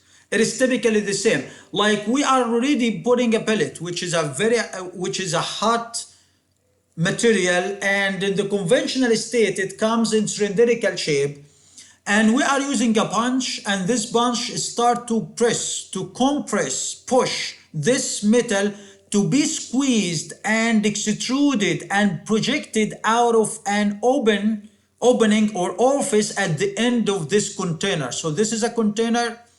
At the end or at the bottom of this container, we're already putting here a die. This die, it will have a specific shape, and depending on the shape of the die opening, the final product will be obtained. If we change the die opening shape, we're gonna end up with a different shape of the final product, right? And then we put the billet. The billet initially comes cylindrical part, and we keep pushing this one to be projected and extruded out of the die from the other side, right? This is the basic idea of the extrusion process. As I said, it is very similar, like squeezing the toothpaste out of the toothpaste tube. So in this way, we are already using pressing stem or bunch that pushes. In some cases, we would use a dummy block, and we're gonna explain what is its objective, and then we're gonna push this material through this die, and it's gonna be projected from the other side. So extrusion process, it is a metal forming process that involves compressing the work part or metal with a very high force or very high compression or pressure force to flow through a die opening to produce the desired cross-sectional shape that depend basically on the shape of the die itself. Okay, and it is mainly used for long parts with uniform cross sections, but as I mentioned, we can do any other shapes. This is the basic idea of the extrusion process. The main objective of this extrusion process is to decrease the thickness, the diameter, because the billet comes cylindrical shape in the cylinder with an initial diameter D0, so we would like to squeeze it and extrude it into a lower diameter as D final, and from D0 initial diameter to our final diameter. So it is important, especially when we consider the mechanics and the calculation of the pressure and the force needed for the extrusion, forging, and rolling operation, is to understand what is the main purpose of the rolling of the operation, to calculate, you know how you can calculate the true strain. In the rolling operation, the objective is just to decrease the thickness from T0 to T final. The forging operation to decrease the height from H0 to H final. In the meanwhile, the diameter is going to increase, yes, but the main objective is to squeeze the material, to compress the material from H0 to H final. Here, the diameter, the main purpose of this operation is to decrease the diameter from D0 to D final. While the diameter is going to decrease, the length is going to increase, right? Because the volume, it should be constant before and after the forming operation, right? So we do have different methods of the extrusion operation, or there are lots of ways of classifying the extrusion operation or process. We will do the classification based on the temperature. So we're gonna have hot extrusion or cold extrusion, or based on the equipment, whatever it is, oriented horizontal or vertical. But this, like this one, it is not a common classification of the operation. Basically, we do the classification based on the direction or the way of performing the extrusion process. Is it direct or indirect, or forward or backward? So we do have two different types of the extrusion process. We do have the direct extrusion, and we do have the indirect extrusion, which is this one. What is the difference? In the direct extrusion, the main difference between both cases, in the direct extrusion, that the direction of extruding the part is the same direction as applying the force. We push and we extrude in the same direction. But in indirect direction, the backward direction, we push in one direction, and the part is going to be extruded in the opposite direction. This is the big difference between forward or backward, or direct or indirect extrusion, right? So let us discuss further the direct extrusion. In this process, the metal billet is placed in a container and pressed or pushed by a force ram to pass through an opening that is fixed at the container end. So one difference is that the die is fixed on the container, fixed to the container. But in the indirect extrusion, the die is likely to be fixed over the ram itself. We don't have the ram or the press. This is the bunch. There is no die is fixed over this bunch. The die is fixed at the end of the container, and we push this billet that is already placed inside the container to be extruded from the other side through the die. This is in the direct extrusion. But in the indirect extrusion, we are putting the die over the ram, over the press itself, over the bunch, and the die is moving, and as the die is moving, the metal will be fluid against in the opposite direction to the direction of applying the force. So the die is not fixed to the container, it is fixed to the ram, opposite to the direct extrusion. Make sense? This is one difference. Another difference, as I mentioned, in the direct extrusion, the metal flows in the same direction of the applied force, but in the indirect extrusion, the metal flows in the opposite direction to the applied force. Also, the bunch closely fits in the die cavity to prevent backflow of the metal. Like here, we are using the die it is perfectly fit into the container to push all the material. But if the bunch, it is a little bit shorter or with lower diameter than the diameter of the container, there should be some metal will start to, like leak and squeeze outside, and it won't gonna be extruded. It means that we're gonna end up with some loss of the material will be lost, and we have to get it out from the container. That would take more processing, okay? So, but in many of the cases, we are using the bunch that perfectly fits inside the die. But here, as you can see, the bunch, it is not fitting inside the die. It would be fitting at the external, but it should have opening. The bunch here, I'm sorry, the bunch itself, it is not the same diameter as the container. The same thing here, it is, this is the bunch. This is the bunch or the press. And this is the press itself, but it is hollow in this case, okay? Hollow to allow for the removal of the metal internal inside the hollow ram itself, okay? For this case, the ram, it has a different diameter. It is not fitting inside the container like this case, like the case in the direct extrusion, okay? The direct extrusion, it would be called forward extrusion, as we mentioned. A small portion of the pellet, this is one of the problems of the direct extrusion. Like there should be some part that would be remaining inside the container during the extrusion process that we're gonna able to remove, which is this portion, which is the butt. It's commonly known as the butt portion. What is this butt actually? As we squeeze the material here, the material will start to be flowing till the bunch reaches this part. And beyond this part, the bunch won't gonna able to move because the bunch won't gonna be squeezed inside the die because there is a die at the end. It means that we won't gonna able to extrude all the volume, or in other words, that the concept of the metal forming, that the volume before and after is still the same, it won't gonna be valid anymore for the extrusion process. Why? Because of the remaining butt. This portion, we won't gonna able to remove it unless we use special bunch to push it out of the die. It means that there should be one further process to push out this butt portion, and it's gonna be reused. It means that this is gonna be like scrap that we can use it for other purposes, right? So this is one of the problems of the direct extrusion process, is the formation of the extrusion process in general, especially the direct one, is the formation of the butt that must be separated from the extruded. What does it mean, extruded? Extruded, this is the product that we're gonna obtain. This is commonly known as the extruded. This is the final product, kind of.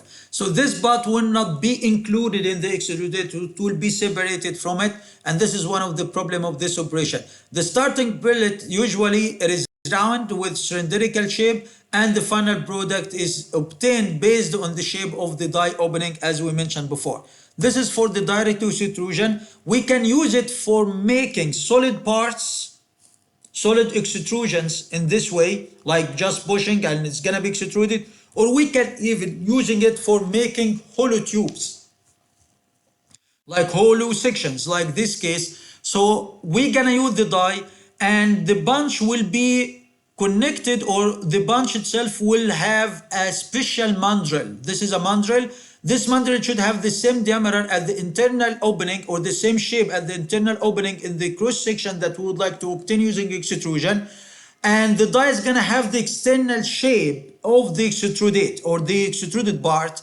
And as we push, we're gonna end up with the product, and the internal shape will be automatically shaped by the mandrel. So this is how we can use this direct extrusion process for making holes, hollow or semi-hollow shapes, as already represented here.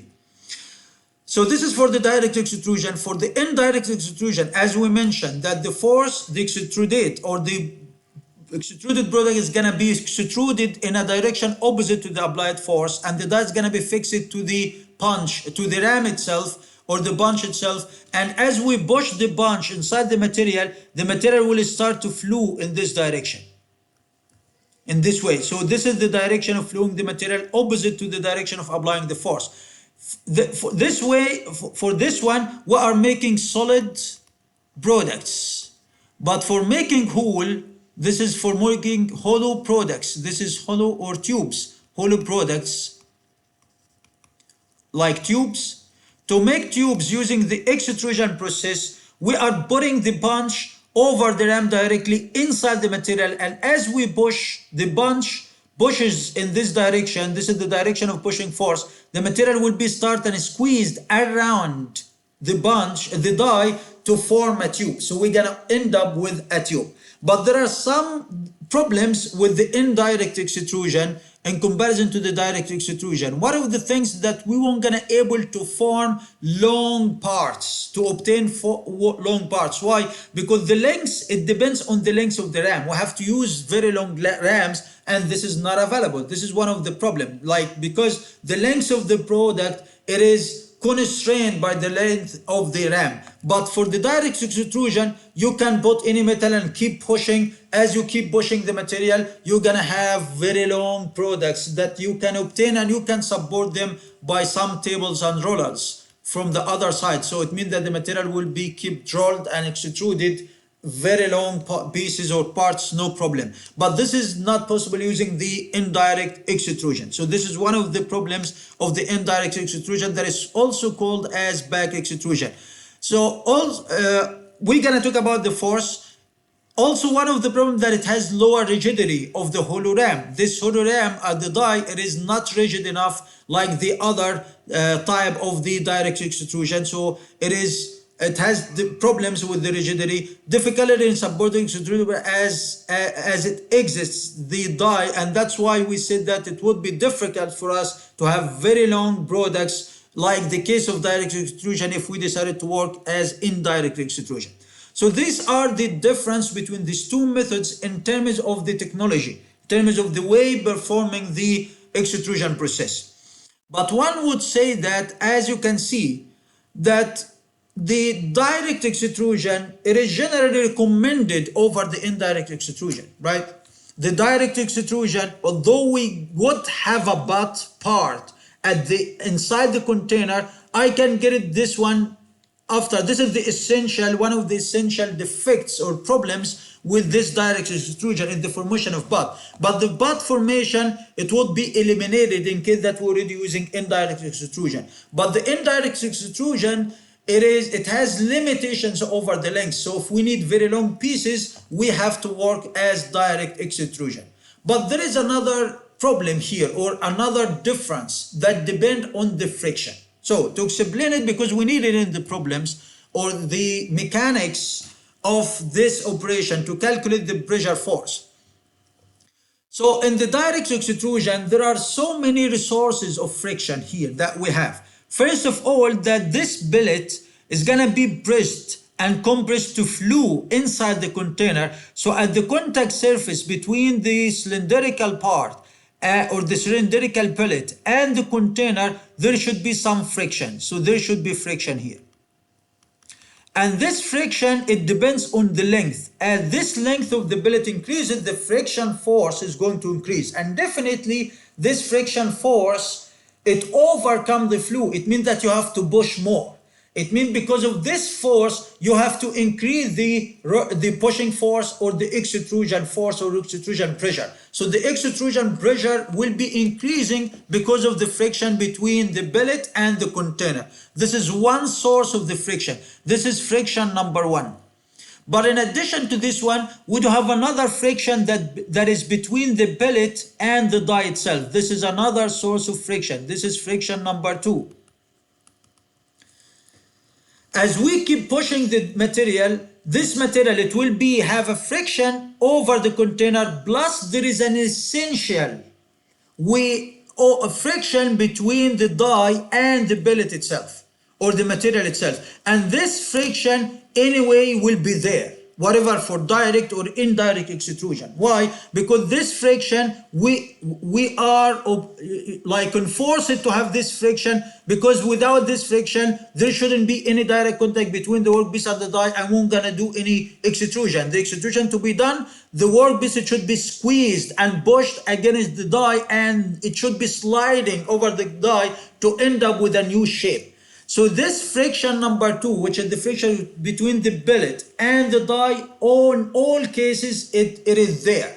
But the friction over the container, this is excessive friction that we have to think to get rid of it.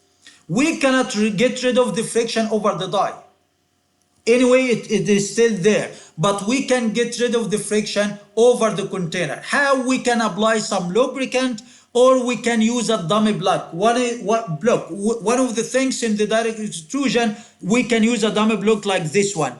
This dummy block is gonna have the same size as the, like or of a lower diameter than the container itself, and we just gonna push it. So we're gonna end up, it means that you won't gonna, the metal of the part that is already in direct contact with the container won't gonna be pushed. It will be fixed stationary, and we're gonna end, once we finish the operation, we're gonna end up with like a ring filling into the container. Then we have to get rid of it with further processing or any other method. So this one would take time, but it will save the force needed, or the pressure, the extrusion pressure. The extrusion pressure in the direct extrusion, it is high. Why? Because it should overcome two frictions in addition to the force needed to push the material. So that's why the pressure, the extrusion pressure in the extrusion and the direct extrusion, it is higher than the extrusion pressure in the indirect extrusion. In the indirect extrusion, we have only one source of friction, which is the friction over the die, which is the friction over this die in this way. We have only one friction,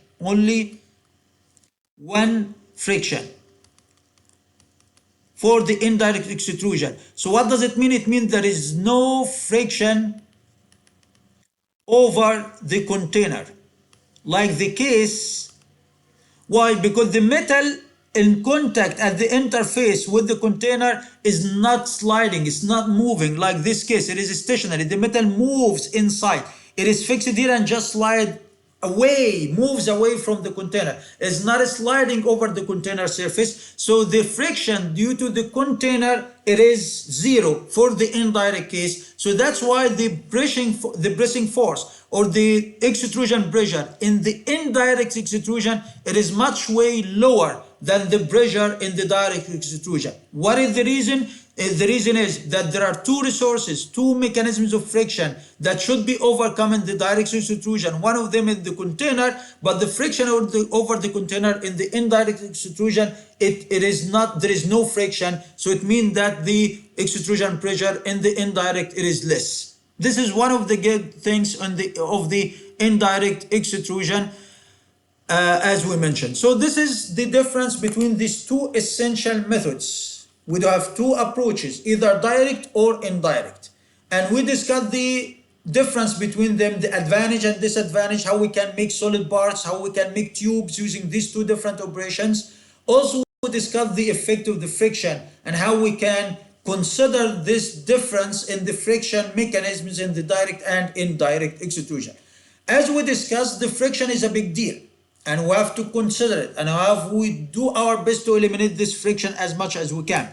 So that's why one of the methods, one of the perfect approaches of getting rid of the friction, especially the friction over the container. As I said, the friction over the die will be there anyway because we need it. We have to, we are enforced to have this friction because there should be anyway a direct contact between the workpiece and the die.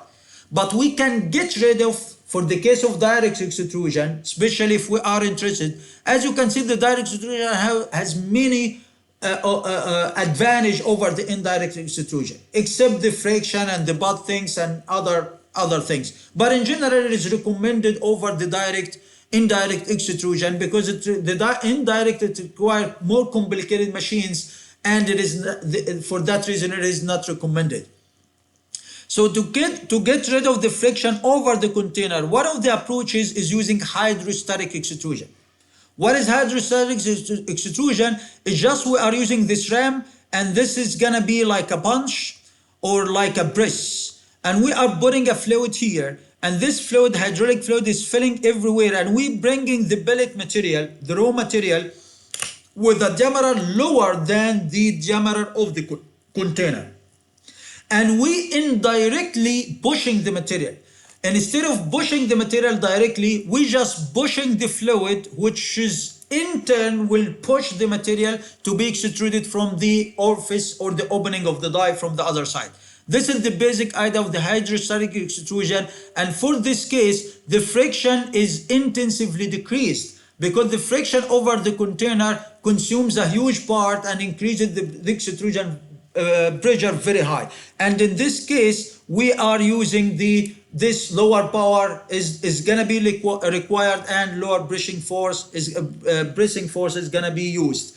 But we may face some problems with the ceilings because we're already using hydraulic systems. So we have to keep this hydraulic system away from any leak outside the container. This is one of the challenges, but we can handle, and we do have this type of technology, and we are using it a lot for the extrusion or making products using the hydrostatic extrusion. Make sense?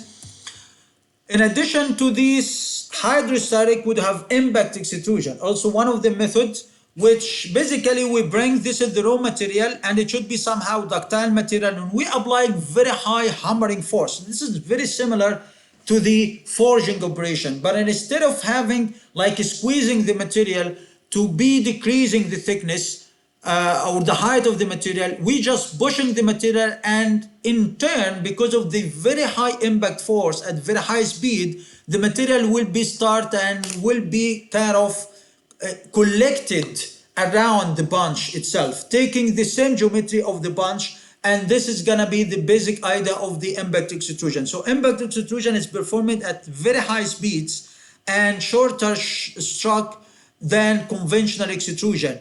Like it should be hammered very fast. And this is schematic showing like how we can form. This is gonna be the product. And as the product will be like kind of adhering or just collected around the bunch, like grabbing the bunch. And as we move the bunch up, there is a stripper. This stripper blade is just used to, like release the part from the bunch, so we can take the part and put another raw material and repeat the process again. So this is the impact extrusion, also one of the methods. So this is for the extrusion process. The big idea or the big deal is just to acknowledge the difference between the direct and indirect extrusion, in addition to the other extrusion process, hydrostatic and the impact extrusion. Make sense?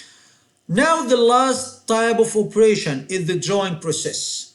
Drawing, it is the opposite to the extrusion. In the extrusion process, we are pushing the material to be extruded and projected from the other side, or the same side in the opposite direction, whatever it is, direct or indirect. But anyway, in the in the extrusion process, the material it should be pushed to be extruded like the toothpaste, as we mentioned. But in the drawing process, we are pulling the material, we are drawing the material, we are not pushing the material. This is the material and this is going to be the die, and this is going to be the die orifice. So it's going to do the same thing. Like we start from initial diameter as D0 with the objective of decreasing the diameter into D final. Like typically what we are doing for the extrusion, we're gonna do the same thing for the drawing, but the technology is a little bit different, that instead of pushing the material, we are pulling or drawing the material. So that's why we have the drawing operation. This operation is commonly used for the wire drawing, or the wire or the electrical wire that we're already using in cables. Inside the cables, all of them, they are being machined or formed or manufactured using the wire drawing process, or this drawing process. It is mainly used for electrical wire making. So the cross section of a bar, rod, or a wire is reduced by pulling it through a die opening, similar to the extrusion, except the work is pulled instead of pushed inside the material. Although drawing applies tensile stress, there should be some compression. The compression will be generated at the die interface, that the material will be compressed and squeezed to keep squeezing the material both sides. In the meanwhile, we already stretching the material. This is the technology of the wire drawing or the drawing process. We can even using it for making solid parts, like this case, or making tubes by using mandrels. We're gonna put a mandrel and we start pulling and stretching or drawing the material between the mandrel and the die. So we're gonna end up with a product, and depending on the mandrel shape and the die shape, we would end up with different forms and geometries into the final product. But it is not commonly used, making the tube making, it is not commonly used for wire, for the drawing process. But the most common thing that this drawing operation is used for is making wire. And nothing more that I'd like to add for the drawing operation to this process, except this thing, just to understand its difference between the difference between the drawing process and the extrusion process. So that's it. What we discussed here, we discussed the different operations that we are using for metal forming. Metal forming, it means that we are intended to change the shape of the final product by exposing the material into a very high force. We discussed the rolling operation, we discussed the forging operation, extrusion, and the drawing operation. Make sense? In the next video, I'm gonna explain to you how we can calculate the force needed to perform all of these different operations, how we can relate this force to the geometry, to the true stress, to the true strain. We said that in order to perform metal forming process, we have to expose the material into a very high force that should be big enough to produce a high stress, higher than the yield strength of the material, to move the material to the plastic deformation, or to achieve plastic deformation to the material, whatever at room temperature or high temperature, right? So we already discussed the concept of the metal forming operation through the true stress, the true strain, and its relation to the forces, to the temperatures, and so on. In the next video, we're gonna consider these concepts, but we're gonna apply them to these 4 different operations: the rolling, forging, extrusion, and drawing operation. Make sense? So that's it for this video, and thank you, and see you in another video.